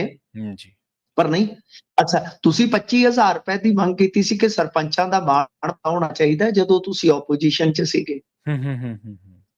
ਤੇ ਭਾਈ ਹੁਣ ਤੁਸੀਂ ਏਦਾਂ ਕਰੋ ਨਾ ਕਿ 25,000 ਦਾ ਐਲਾਨ ਕਰ ਦਿਓ, ਕਿਉਂਕਿ ਪੈਸੇ ਦੀ ਤਾਂ ਆਪਣੇ ਕੋਲ ਕਮੀ ਕੋਈ ਨਹੀਂ ਹੈਗੀ। ਇਹ ਇਹਨਾਂ ਨੇ ਮੰਗ ਕੀਤੀ ਸੀਗੀ ਸਰ ਕਿ ਬਈ 25,000 ਮਾਣ ਭੱਤਾ ਹੋਣਾ ਚਾਹੀਦਾ ਜਿਹੜੇ ਪੰਚਾਇਤੀ ਨੁਮਾਇੰਦੇ, ਖਾਸ ਤੌਰ ਤੇ ਬਈ ਸਰਪੰਚ। ਸੋ ਗੱਲਾਂ ਕਰਨੀਆਂ ਨੇ, ਹੋਰ ਕੁਛ ਨਹੀਂ ਹੈ ਜੀ। ਅਸੀਂ ਫੰਡ ਦੀ ਕਮੀ ਨਹੀਂ ਆਉਣ ਦੇਵਾਂਗੇ, ਇਹ ਹੈ ਉਹ ਹੈ। ਤਾਂ ਤੁਸੀਂ ਦੇਖੋ ਹੁਣ ਵੀ ਸਾਰਾ ਕੁਛ ਸਹੁੰਆਂ ਚੁਕਾਈ ਜਾਂਦੇ ਆ। ਪਹਿਲਾਂ ਸਮਾਗਮ ਕੀਤਾ, ਟੈਕਸ ਪੇਅਰਸ ਦੇ ਪੈਸੇ ਦੀ ਬਰਬਾਦੀ, ਕਰੋੜਾਂ ਰੁਪਈਆ। ਫਿਰ ਹੁਣ ਇਸ ਤੋਂ ਇਲਾਵਾ 4 ਜ਼ਿਲ੍ਹੇ ਰਹਿ ਗਏ ਨੇ, 4 ਜ਼ਿਲ੍ਹੇ ਰਹਿ ਗਏ ਨੇ ਜਿੱਥੇ ਕੋਡ ਆਫ ਕੰਡਕਟ ਲੱਗਾ। ਉੱਥੇ ਹੁਣ VOTING ਤੋਂ ਬਾਅਦ ਫੇਰ ਸਹੁੰ ਚੁੱਕ ਸਮਾਗਮ ਹੋਵੇਗਾ, ਫੇਰ ਉੱਥੇ ਉਹੀ ਝੂਠ ਬੋਲੀ ਜਾਣੇ ਆ, ਉਹੀ ਉੱਥੇ ਲਤੀਫੇ ਤੇ ਉਹੀ ਗੱਲਾਂ ਬਾਤਾਂ ਨੇ। ਹਿਸਾਬ ਲਾ ਲਓ ਇੱਥੇ ਐਡਾ ਗਿਆ ਗੁਜ਼ਰਿਆ ਕੰਮ ਹੋਇਆ ਪਿਆ ਮਾਨ ਸਾਹਿਬ ਦਾ, ਤਾਂ ਕਿ ਮੈਂ ਦੇਖਣ ਡਿਆ ਸੀਗਾ ਕਿ ਪੁਲਿਸ ਵਾਲਿਆਂ ਨੂੰ ਨਿਯੁਕਤੀ ਪੱਤਰ ਦੇਣੇ ਆ ਤੇ ਉਸ ਸਮਾਗਮ 'ਚ ਕੇਜਰੀਵਾਲ ਪਹੁੰਚੇ ਹੋਏ ਸੀਗੇ। ਅੱਛਾ, ਵਾਹ। ਤੇ ਮੇਰੇ ਲਈ ਇੱਕ ਕਹਿ ਲਓ ਕਿ ਅਜੀਬ ਨਜ਼ਾਰਾ ਇਹ ਸੀਗਾ ਕਿ ਗਾਰਡ ਆਫ ਆਨਰ ਦਿੱਤਾ ਜਾ ਰਿਹਾ ਸੀਗਾ, ਤਾਂ ਭਗਵੰਤ ਮਾਨ ਦੇ ਨਾਲ ਅਰਵਿੰਦ ਕੇਜਰੀਵਾਲ ਖਲੋਤਾ ਹੈ। ਜਿਸ ਬੰਦੇ ਨੂੰ ਸੀਐਮ ਦੀ ਗੱਦੀ ਛੱਡਣੀ ਪਈ ਲਿਕਰ ਸਕੈਮ ਕਰਕੇ, ਝੂਠਾ ਸੱਚਾ ਛੱਡ ਦੋ ਗੱਲ, ਜੇਲ੍ਹ ਕੱਟਣੀ ਪਈ, ਸੁਪਰੀਮ ਕੋਰਟ ਦੀਆਂ ਹਦਾਇਤਾਂ ਤੇ ਸਾਰਿਆ ਕੁਛ ਕਰਨਾ ਪਿਆ, ਉਹ ਬੰਦਾ ਗਾਰਡ ਆਫ ਆਨਰ ਲੈ ਰਿਹਾ। ਇੱਥੇ ਆਡੀਅנס ਦੇ ਵਿੱਚ, ਪੰਜਾਬੀ ਰੇਡੀਓ US ਦੀ ਆਡੀਅנס ਦੇ ਵਿੱਚ ਪੁਲਿਸ ਨਾਲ ਜੁੜੇ ਬੰਦੇ ਹੈਗੇ ਨੇ, ਜਿਹੜੇ ਪੁਲਿਸ ਦੇ ਭੇਤੀ ਵੀ ਹੈ ਜਾਂ ਉਹਨਾਂ ਨੇ ਕਿਤੇ ਜੌਬ ਕੀਤੀ ਹੋਏਗੀ। ਉਹ ਅਕਸਰ ਚਲੋ ਕਈ ਵਾਰ ਗੱਲਬਾਤ ਵੀ ਹੋ ਜਾਂਦੀ, ਮੈਸੇਜ ਵੀ ਕਰਦੇ ਆ। ਕੋਈ ਬੰਦਾ ਇਹ ਤੁਹਾਨੂੰ ਦੱਸਦਾ ਹੈਗਾ ਜਿਹਨੇ ਪੁਲਿਸ ਦੀ ਥੋੜਾ ਚਿਰ ਜੌਬ ਕੀਤੀ ਆ ਜਾਂ ਇਸ ਕੰਮ ਕਰ ਤੋਂ ਵਾਕਫ ਹੈ ਕਿ ਗਾਰਡ ਆਫ ਆਨਰ ਕਦੇ 2 ਵੀ ਏਦਾਂ ਲੈਂਦੇ ਹੁੰਦੇ ਨੇ? ਸਹੀ, ਬਿਲਕੁਲ ਸਹੀ ਕਿਹਾ ਤੁਸੀਂ। ਤੇ ਦੂਜੇ ਸੂਬੇ ਦਾ ਸਾਬਕਾ ਮੁੱਖ ਮੰਤਰੀ ਗਾਰਡ ਆਫ ਆਨਰ 'ਚ ਮੁੱਖ ਮੰਤਰੀ ਦੇ ਬਰਾਬਰ ਖਲੋਤਾ ਹੋਵੇ, ਕਮਾਲ ਹੈ ਯਾਰ। ਮੈਂ ਤਾਂ ਆਪਣੀ ਜ਼ਿੰਦਗੀ 'ਚ ਇਹੋ ਜਿਹਾ ਸੀਨ ਨਹੀਂ ਦੇਖਿਆ ਕਦੇ। ਤਾਂ ਇੰਨਾ ਜ਼ਿਆਦਾ ਬੁਰਾ ਹਾਲ ਆ। ਗੱਲਾਂ ਜਿੰਨੀਆਂ ਮਰਜ਼ੀ ਕਰਵਾ ਲਓ ਸਰ, ਗੱਲਾਂ ਦਾ ਕੀ ਆ। ਉਹ ਹਰਭਜਨ ਮਾਨ ਦਾ ਇੱਕ ਗੀਤ ਸੀ, ਉਹਦੇ ਚੋਂ ਆਂਦਾ ਕਸਮਾਂ ਦਾ ਕੀ ਹੈ ਜਿੱਥੇ ਜੀ ਕੀਤਾ ਖਾ ਲਈਆਂ। ਤੇ ਇਹਨਾਂ ਗੱਲਾਂ ਦਾ ਕੀ ਹੈ ਸਰ? ਗੱਲਾਂ ਜਿੱਥੇ ਜਿੰਨੀਆਂ ਮਰਜ਼ੀ ਕਰ ਲਓ, ਪਰ ਪੈਸਾ ਹੈ ਕਿੱਥੇ ਆ ਪੰਜਾਬ ਸਰਕਾਰ ਕੋਲ? ਕੋਈ ਜਗ੍ਹਾ ਤੇ ਦੱਸ ਦੇਣ ਨਾ, ਬੈਠੇ ਪਿਆ। ਜੀ ਬਿਲਕੁਲ। KV ਢਿੱਲੋਂ ਨੂੰ ਕਹਿੰਦੇ ਸਿੱਧੀ ਧਮਕੀ ਦਿੱਤੀ ਗਈ ਹੈ ਜੀ। ਦੇਖੋ KV ਢਿੱਲੋਂ ਬਹੁਤ ਤਗੜਾ ਇੱਕ ਤਰ੍ਹਾਂ ਨਾਲ ਪ੍ਰੋਡਿਊਸਰ ਹੈ। ਗੀਤ MP3 ਇਹਨਾਂ ਦੀ ਕੰਪਨੀ ਆ, ਜਿਹਦੇ ਚ ਬੜੇ ਨਾਮੀ ਗਾਇਕ ਕੰਮ ਕਰਦੇ ਆ, ਜਸ ਮਾਨਕ, ਭੂਮੀਆ, ਡਿਵਾਈਨ, ਪਤਾ ਨਹੀਂ ਕਿੰਨੇ ਕੁ ਹੋਣੇ ਆ ਜਿਹੜੇ ਇਹਨਾਂ ਦੇ ਨਾਲ ਕੰਮ ਕਰ ਚੁੱਕੇ। ਇਹ ਧਮਕੀ ਦਿੱਤੀ ਹੈ ਜੰਟਾ ਖਾੜ ਨੇ। ਇਹ ਜਿਹੜੀ ਵੀਡੀਓ ਇਸ ਦੀ ਪੁਸ਼ਟੀ ਤੇ ਨਹੀਂ ਕਰ ਸਕਦੇ, ਪਰ ਉਹ ਦੱਸ ਰਿਹਾ ਕਿ ਜਸਵੰਤ ਸਿੰਘ ਜੱਸੀ ਜਿਹੜਾ ਮਾਰਿਆ ਸੀਗਾ ਡਬਰੇ ਮੱਧ ਪ੍ਰਦੇਸ਼, ਉਹ ਵੀ ਅਸੀਂ ਮਾਰਿਆ ਸੀਗਾ। ਤੇ ਹੁਣ ਇਹ ਜਿਹੜੇ ਕੰਮ ਆ ਇੱਕ ਦੋ ਉਹ ਅਸੀਂ ਕੱਢਣੇ ਆ ਤੇ ਜੋ ਮਰਜ਼ੀ ਕਰ ਲਵੇ। ਤੇ ਉਹਨੇ ਨਾਲ ਗਾਇਕਾਂ ਨੂੰ ਵੀ ਕਿਹਾ ਕਿ 2-4 ਜਿਹੜੇ ਗਾਇਕ ਇੱਥੇ ਤੁਰੇ ਫਿਰਦੇ ਆ, ਤੁਹਾਨੂੰ ਕੋਈ ਕੰਮ ਦੀ ਕਮੀ ਨਹੀਂ ਹੈਗੀ, ਆਪਣਾ ਜਾ ਕੇ ਤੁਸੀਂ ਕੰਮ ਕਿਤੇ ਹੋਰ ਲੱਭ ਲਓ, ਕਿਤੇ ਇਹ ਨਾ ਹੋਵੇ ਕਿ ਤੁਹਾਡਾ ਨੁਕਸਾਨ ਹੋ ਜਾਵੇ। ਤੇ ਦੂਜੇ ਪਾਸੇ ਇਹ ਕਿਹਾ ਗਿਆ ਕਿ ਸਿੱਧੂ ਮੂਸੇਵਾਲਾ ਵੀ ਇਸੇ ਕਰਕੇ ਸ਼ਿਕਾਰ ਹੋਇਆ। ਤੇ ਨਾਲ KV ਢਿੱਲੋਂ ਨੂੰ ਕਿਹਾ ਕਿ ਤੂੰ ਜੋ ਵੀ ਸਿਕਿਉਰਿਟੀ ਦਾ ਪ੍ਰਬੰਧ ਕਰ ਸਕਦਾ ਤਾਂ ਕਰ ਲੈ। ਦੇਖੋ ਪਹਿਲੀ ਗੱਲ ਹੈ ਕਿ ਤੁਹਾਨੂੰ ਇਹ ਲੱਗੇਗਾ ਜੰਟਾ ਖਰੜ ਕੌਣ ਆ ਗਿਆ ਹੁਣ, ਇਹ ਨਾਮ ਹੀ ਨਹੀਂ ਸੁਣਿਆ ਹੋਣਾ ਤੁਹਾਡੇ ਚੋਂ ਬਹੁਤਿਆਂ ਨੇ। ਦਰਅਸਲ ਕੀ ਹੈ ਕਿ ਜੈਪਾਲ ਭੁੱਲਰ ਮਾਰਿਆ ਗਿਆ ਸੀਗਾ ਕੋਲਕਾਤੇ ਫਲੈਟ ਦੇ ਵਿੱਚ ਸ਼ਾਇਦ, ਤੇ ਉਹਨਾਂ ਨੇ ਉਸ ਤੋਂ ਪਹਿਲਾਂ 2 ਪੁਲਿਸੀਏ ਮਾਰੇ ਸੀਗੇ। ਉਹਨਾਂ ਨੇ ਭੱਜਣਾ ਸੀ ਬੰਗਲਾਦੇਸ਼ ਭੱਜਣਾ ਸੀਗਾ। ਬੰਗਲਾਦੇਸ਼ ਦੇ ਵਿੱਚ ਉਹਨਾਂ ਦਾ ਪ੍ਰਬੰਧ ਸੀਗਾ ਕੋਈ, ਠੀਕ ਹੈ ਜੀ। ਤਾਂ ਉਹ ਪਹਿਲਾਂ ਹੀ ਪੰਜਾਬ ਪੁਲਿਸ ਨੇ ਉੱਥੇ ਘੇਰ ਕੇ ਮਾਰ ਦਿੱਤੇ। ਜੈਪਾਲ ਭੁੱਲਰ ਦੇ ਨਾਲ ਮਰਿਆ ਸੀ ਜੱਸੀ ਖਰੜ ਜੀ। ਜੱਸੀ ਖਰੜ ਦਾ ਭਰਾ ਆ ਜੰਟਾ ਖਰੜ, ਜਿਹੜਾ ਕਿ ਅਰਸ਼ ਢਾਲਾ ਦਾ ਕੈਂਡ ਸਮਝਿਆ ਜਾਂਦਾ। ਗੁਰਪ੍ਰੀਤ ਸਿੰਘ ਹਰੀਨੋ ਵਾਲਾ ਕਤਲ, ਜਸਵੰਤ ਸਿੰਘ ਜੱਸੀ ਵਾਲਾ ਡਬਰਾ ਕਤਲकांड ਮੱਧ ਪ੍ਰਦੇਸ਼ ਚ, ਅਤੇ ਮਾਨਸਾ ਜ਼ਿਲ੍ਹੇ ਦੇ ਵਿੱਚ ਜੋ ਪੰਪ ਤੇ ਗ੍ਰਨੇਡ ਸੁੱਟਿਆ ਗਿਆ, ਸਾਰੀਆਂ ਜਿਹੜੀਆਂ ਘਟਨਾਵਾਂ ਲਈ ਜ਼ਿੰਮੇਵਾਰ ਇਹ ਸਮਝੇ ਜਾਂਦੇ ਆ। ਸੋ ਇਹ ਸਿੱਧੇ ਤੌਰ ਤੇ ਧਮਕੀ ਕੇਵੀ ਢਿੱਲੋਂ ਨੂੰ ਆਈ ਆ, ਪਰ ਹਾਲੇ ਤੱਕ ਕੇਵੀ ਢਿੱਲੋਂ ਵਾਲੀ ਸ਼ਿਕਾਇਤ ਜਿਹੜੀ ਆ ਉਹ ਪ੍ਰਵੀਨ ਜੀ ਪੁਲਿਸ ਦੇ ਪਾਸ ਨਹੀਂ ਪਹੁੰਚੀ। ਇਹ ਵੀ ਹੈਰਾਨਗੀ ਵਾਲੀ ਗੱਲ ਹੈ ਕਿ ਆਡੀਓ ਵਾਇਰਲ ਹੋ ਗਈ ਆ ਕਿ ਹੁਣ ਤੱਕ ਕਈ ਘੰਟੇ ਬੀਤ ਜਾਣ ਦੇ ਬਾਵਜੂਦ ਪੁਲਿਸ ਸ਼ਿਕਾਇਤ ਜਿਹੜੀ ਆ ਦਰਜ ਨਹੀਂ ਹੋਈ। ਪਰ ਇੱਥੇ ਦੂਜੀ ਗੱਲ ਹੈ ਕਿ ਪੰਜਾਬ ਦੇ ਮਿਊਜ਼ਿਕ ਇੰਡਸਟਰੀ ਦੇ ਵਿੱਚ ਇਹ ਚੀਜ਼ਾਂ ਹੁਣ ਆਮ ਹੋ ਗਈਆਂ। ਕਲਾਕਾਰਾਂ ਦੇ ਘਰਾਂ ਅੱਗੇ ਫਾਇਰਿੰਗ, ਗਰੁੱਪਿਜ਼ਮ ਵੀ ਹੈਗਾ ਇਹਨਾਂ ਦਾ, ਫਿਰ ਗੈਂਗਿਜ਼ਮ ਦਾਖਲ ਹੋ ਚੁੱਕਾ ਹੈ। ਇੱਕ ਮਿਊਜ਼ਿਕ ਕੰਪਨੀ ਫੜ ਲਈ ਸੀ ਪੁਲਿਸ ਨੇ, ਜਿਹਦੇ ਵਿੱਚ ਸਿੱਧੇ ਤੌਰ ਤੇ ਇੱਕ ਗੈਂਗ ਦਾ ਪੈਸਾ ਇਨਵੈਸਟ ਹੋਇਆ ਸੀਗਾ। ਫਿਰ ਇਹ ਤੋਂ ਇਲਾਵਾ ਵਸੂਲੀ ਦੀਆਂ ਬਹੁਤ ਸਾਰੀਆਂ ਘਟਨਾਵਾਂ ਮਿਊਜ਼ਿਕ ਇੰਡਸਟਰੀ ਦੇ ਵਿੱਚ ਪਰਦੇ ਅੰਦਰ ਵੀ ਹੋ ਚੁੱਕੀਆਂ, ਬਾਹਰ ਵੀ ਤੁਹਾਨੂੰ ਪਤਾ ਕਿੰਨੇ ਥ੍ਰੈਟ ਆਏ ਨੇ। ਸੋ ਇਹ ਸਭ ਕੁਝ ਚੱਲ ਰਿਹਾ ਜੀ ਇੱਥੇ। ਜੀ ਜੀ, ਜੇਲ੍ਹ ਇੰਟਰਵਿਊ ਦੀ ਗੱਲ ਕਰੀਏ ਮਿੰਟੂ ਜੀ, ਇਸ ਮਾਮਲੇ ਦੇ ਵਿੱਚ ਸਰਕਾਰ ਦੀ ਬਹੁਤ ਜ਼ਿਆਦਾ ਬੇਇੱਜ਼ਤੀ ਹੋ ਚੁੱਕੀ ਹੈ, ਕਿਰਕਰੀ ਹੋ ਚੁੱਕੀ ਹੈ। ਇੱਕ ਵਾਰ ਫਿਰ ਸਰਕਾਰ ਨੂੰ ਝਾੜ ਪਈ ਹੈ ਜੀ। ਦੇਖੋ, ਅੱਜ ਸੁਣਵਾਈ ਸੀਗੀ ਇਸ ਇੰਟਰਵਿਊ ਮਾਮਲੇ ਦੇ ਵਿੱਚ। ਕੋਰਟ ਨੇ ਸਿੱਧੇ ਤੌਰ ਤੇ ਇੱਕ ਸਖਤ ਅੰਦਾਜ਼ ਦੇ ਵਿੱਚ ਸਖਤ ਰਵੱਈਆ ਅਖਤਿਆਰ ਕਰਕੇ ਇਹਨਾਂ ਨੂੰ ਪੁੱਛਿਆ, ਯਾਨੀ ਜੋ ਆਪਣੇ ਏਜੀ ਸਾਹਿਬ ਆ, ਉਹਨਾਂ ਨੂੰ ਪੁੱਛਿਆ ਕਿ ਤੁਸੀਂ ਹੁਣ ਤੱਕ ਐਸਐਸਪੀ ਤੇ ਕਾਰਵਾਈ ਕਿਉਂ ਨਹੀਂ ਕੀਤੀ। ਉਹਨਾਂ ਨੂੰ ਸਸਪੈਂਡ ਕੀਤਾ ਜਾਵੇ। ਤੇ ਅਦਾਲਤ ਨੇ ਕਈ ਸਵਾਲ ਪੁੱਛੇ ਨੇ ਇਸ ਮਾਮਲੇ ਦੇ ਵਿੱਚ। ਜੀ ਜੀ, ਤੇ ਉਹਨਾਂ ਨੇ ਕਿਹਾ ਕਿ ਅਗਲੀ ਸੁਣਵਾਈ ਤੱਕ ਅਫਸਰਾਂ ਤੇ ਕਾਰਵਾਈ ਹੋ ਜਾਣੀ ਚਾਹੀਦੀ ਆ, ਅਦਰਵਾਈਜ਼ 2 ਦਸੰਬਰ ਨੂੰ ਅਸੀਂ ਹੋਮ ਮਿਨਿਸਟਰੀ ਦੇ ਸੈਕਟਰੀ ਨੂੰ ਬੁਲਾ ਸਕਦੇ ਹਾਂ। ਬਹੁਤ ਵੱਡੀ ਗੱਲ ਹੈ ਕਿ ਜੋ ਤੁਹਾਡੇ ਹੋਮ ਅਫੇਅਰਸ ਦਾ ਸੈਕਟਰੀ ਆ, ਉਸ ਨੂੰ ਹੀ ਕੋਰਟ ਤਲਬ ਕਰ ਲਵੇ, ਚੇਤਾਵਨੀ ਦੇਵੇ ਕਿ ਉਹਨਾਂ ਨੂੰ ਅਸੀਂ ਬੁਲਾ ਲਵਾਂਗੇ ਇੱਥੇ। ਤਾਂ ਗੱਲ ਇਹ ਆ ਕਿ ਦੂਸਰੇ ਪਾਸੇ ਜਿਹੜਾ ਐਸਐਸਪੀ ਦਾ ਜਵਾਬ ਆ, ਉਹਦੇ ਤੋਂ ਵੀ ਹਾਈ ਕੋਰਟ ਸੰਤੁਸ਼ਟ ਨਜ਼ਰ ਨਹੀਂ ਆਇਆ ਜੀ, ਕਿਉਂਕਿ ਅਫਸਰ ਦਾ ਕਹਿਣਾ ਸੀਗਾ ਕਿ ਸੀਆਈਏ ਦਾ ਇੰਚਾਰਜ ਤੇ ਉਸ ਸਮੇਂ ਦਾ ਡੀਐਸਪੀ ਗੁਰਸ਼ੇਰ ਸੀਗਾ। ਅਦਾਲਤ ਨੇ ਕਿਹਾ ਕਿ ਹੇਠਲੇ ਪੱਧਰ ਤੇ ਅਧਿਕਾਰੀਆਂ ਤੇ ਕਾਰਵਾਈ ਕੀਤੀ ਗਈ ਆ, ਫਿਰ ਉਤਲੇ ਪੱਧਰ ਤੇ ਕਿਉਂ ਨਹੀਂ। ਤਾਂ ਮਤਲਬ ਇਸ ਮਾਮਲੇ ਦੇ ਵਿੱਚ ਸ਼ੁਰੂ ਤੋਂ ਹੀ ਆਪਾਂ ਨੂੰ ਲੱਗ ਰਿਹਾ ਸੀਗਾ ਕਿ ਇਹ ਪੰਜਾਬ ਸਰਕਾਰ ਵਾਸਤੇ ਬੜਾ ਕਸੂਤਾ ਯੱਬ ਬਣੇਗਾ। ਇਹ ਯੱਬ ਬਣਿਆ ਖਲੋਤਾ ਹਰੇਕ ਸੁਣਵਾਈ ਤੇ। ਜਿੱਦਣ ਸੁਣਵਾਈ ਦੀ ਤਰੀਕ ਹੁੰਦੀ ਆ, ਇਹਨਾਂ ਨੂੰ ਸਵੇਰੇ ਹੀ ਮਤਲਬ ਕਿ ਘਰੋਂ ਥਾਪੀ ਮਿਲ ਜਾਂਦੀ ਵੀ ਤਗੜੇ ਹੋ ਕੇ ਜਾਇਓ, ਕੰਮ ਤੇ ਤੁਹਾਡਾ ਗਾਂਹ ਜਾ ਕੇ ਉਹੀ ਹੋਣਾ ਹੈ। ਪਤਾ ਹੁੰਦਾ ਹੈ ਨਾ, ਕਈ ਮੇਰੇ ਵਰਗੇ ਖਿਡਾਰੀਆਂ ਨੂੰ ਪਤਾ ਹੁੰਦਾ ਕਿ ਗਰਾਊਂਡ 'ਚ ਬੜੇ ਹਸ਼ਰ ਸਾਡਾ ਆਹੀ ਹੋਣਾ ਹੈ, ਗਾਂਹ ਖਲੋਤੇ ਵੱਡੇ ਹੱਥਾਂ ਵਾਲੇ।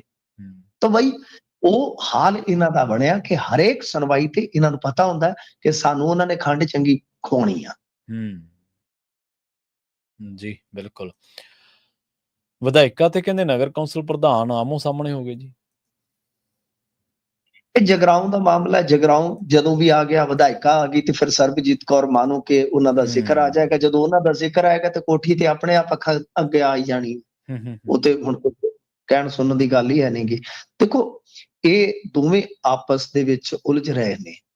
ਗੱਲ ਇਹ ਆ ਕਿ ਮਾਨੂ ਕੇ ਬੀਬੀ ਜਿਹੜੇ ਆ ਉਹ ਕਹਿ ਰਹੇ ਨੇ ਕਿ ਜੇਕਰ ਬਈ ਕੋਈ ਮਤਲਬ ਅਪੀਲ ਕਰ ਰਹੇ ਨੇ ਕਿ ਕੋਈ ਕੌਂਸਲ ਦੇ ਵਿੱਚ ਅਧਿਕਾਰੀ ਕਰਮਚਾਰੀ ਉਹਨਾਂ ਦੇ ਨਾਮ ਤੇ ਪੈਸੇ ਮੰਗਦਾ ਤੇ ਲੋਕ ਸਿੱਧਾ ਉਹਨਾਂ ਦੇ ਨਾਲ ਸੰਪਰਕ ਕਰ ਸਕਦੇ ਆ।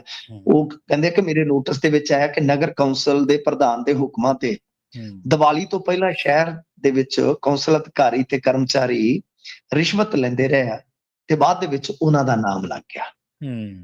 ਮਤਲਬ ਇੱਕ ਤੇ ਇਹ ਆ ਕਿ ਗਗਨ ਅਨਮੋਲ, ਉਹ ਬੀਬੀ ਜਿਹੜੀ ਗਈ ਆ ਮੰਤਰੀ ਮੰਡਲ ਚ, ਉਹ ਵੀ ਕੁਝ ਦਿਨ ਪਹਿਲਾਂ ਇਹੀ ਕਹਿ ਰਹੀ ਸੀਗੀ ਕਿ ਮੇਰੇ ਨੋਟਿਸ ਚ ਆਇਆ ਤਾਂ ਭਾਈ ਜੇ ਕੋਈ ਤੁਹਾਡੇ ਤੋਂ ਪੈਸੇ ਮੰਗਦਾ ਤੇ ਮੈਨੂੰ ਦੱਸੋ। ਕਮਾਲ ਹੋ ਗਈ ਆ। ਅੱਛਾ, ਹੁਣ ਇੱਧਰ ਦੂਜੇ ਪਾਸੇ ਇਹਨਾਂ ਨੇ ਕਿਹਾ, ਵਿਧਾਇਕਾ ਬੀਬੀ ਨੇ, ਕਿ ਅਸੀਂ ਕਰੋੜਾਂ ਦੇ ਪ੍ਰੋਜੈਕਟ ਲੈ ਕੇ ਆਏ ਹਾਂ, ਪਰੰਤੂ ਮਤਲਬ ਕਿ ਇੱਕ ਦਵੈਸ਼ ਦੇ ਤਹਿਤ ਇਹ ਪ੍ਰੋਜੈਕਟ ਜਿਹੜੇ ਸ਼ੁਰੂ ਨਹੀਂ ਹੋਣ ਦਿੱਤੇ ਜਾ ਰਹੇ।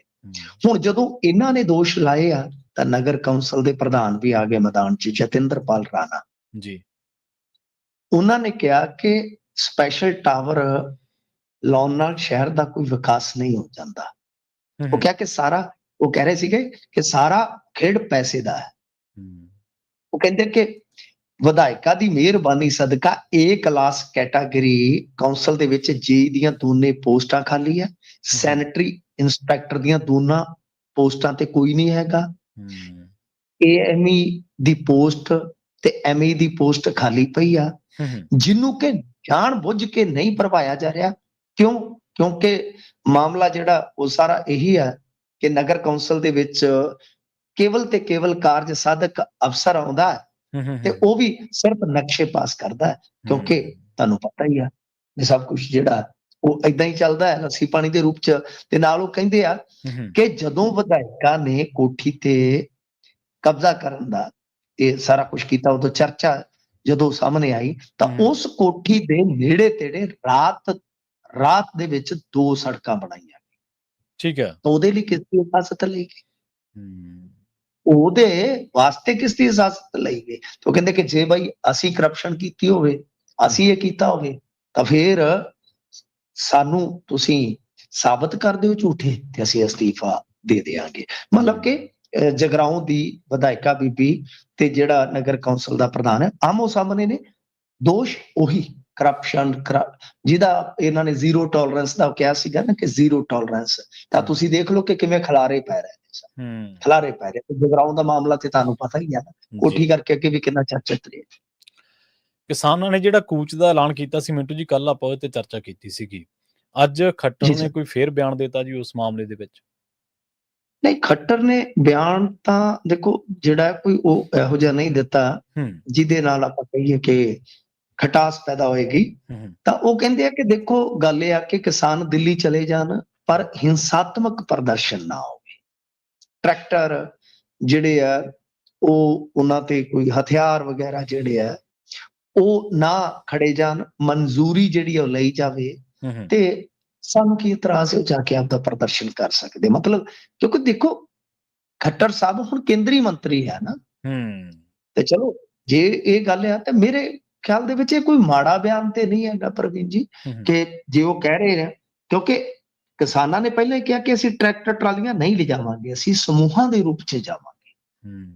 ਤਾਂ ਉਹ ਜੇ ਜਾਣਾ ਚਾਹੁੰਦੇ ਆ ਤਾਂ ਉਹ ਇਜਾਜ਼ਤ ਅਪਲਾਈ ਕਰ ਦੇਣ ਜਿੱਥੇ ਵੀ ਉਹਨਾਂ ਨੂੰ ਜਗ੍ਹਾ ਲੋੜੀਂਦੀ ਆ।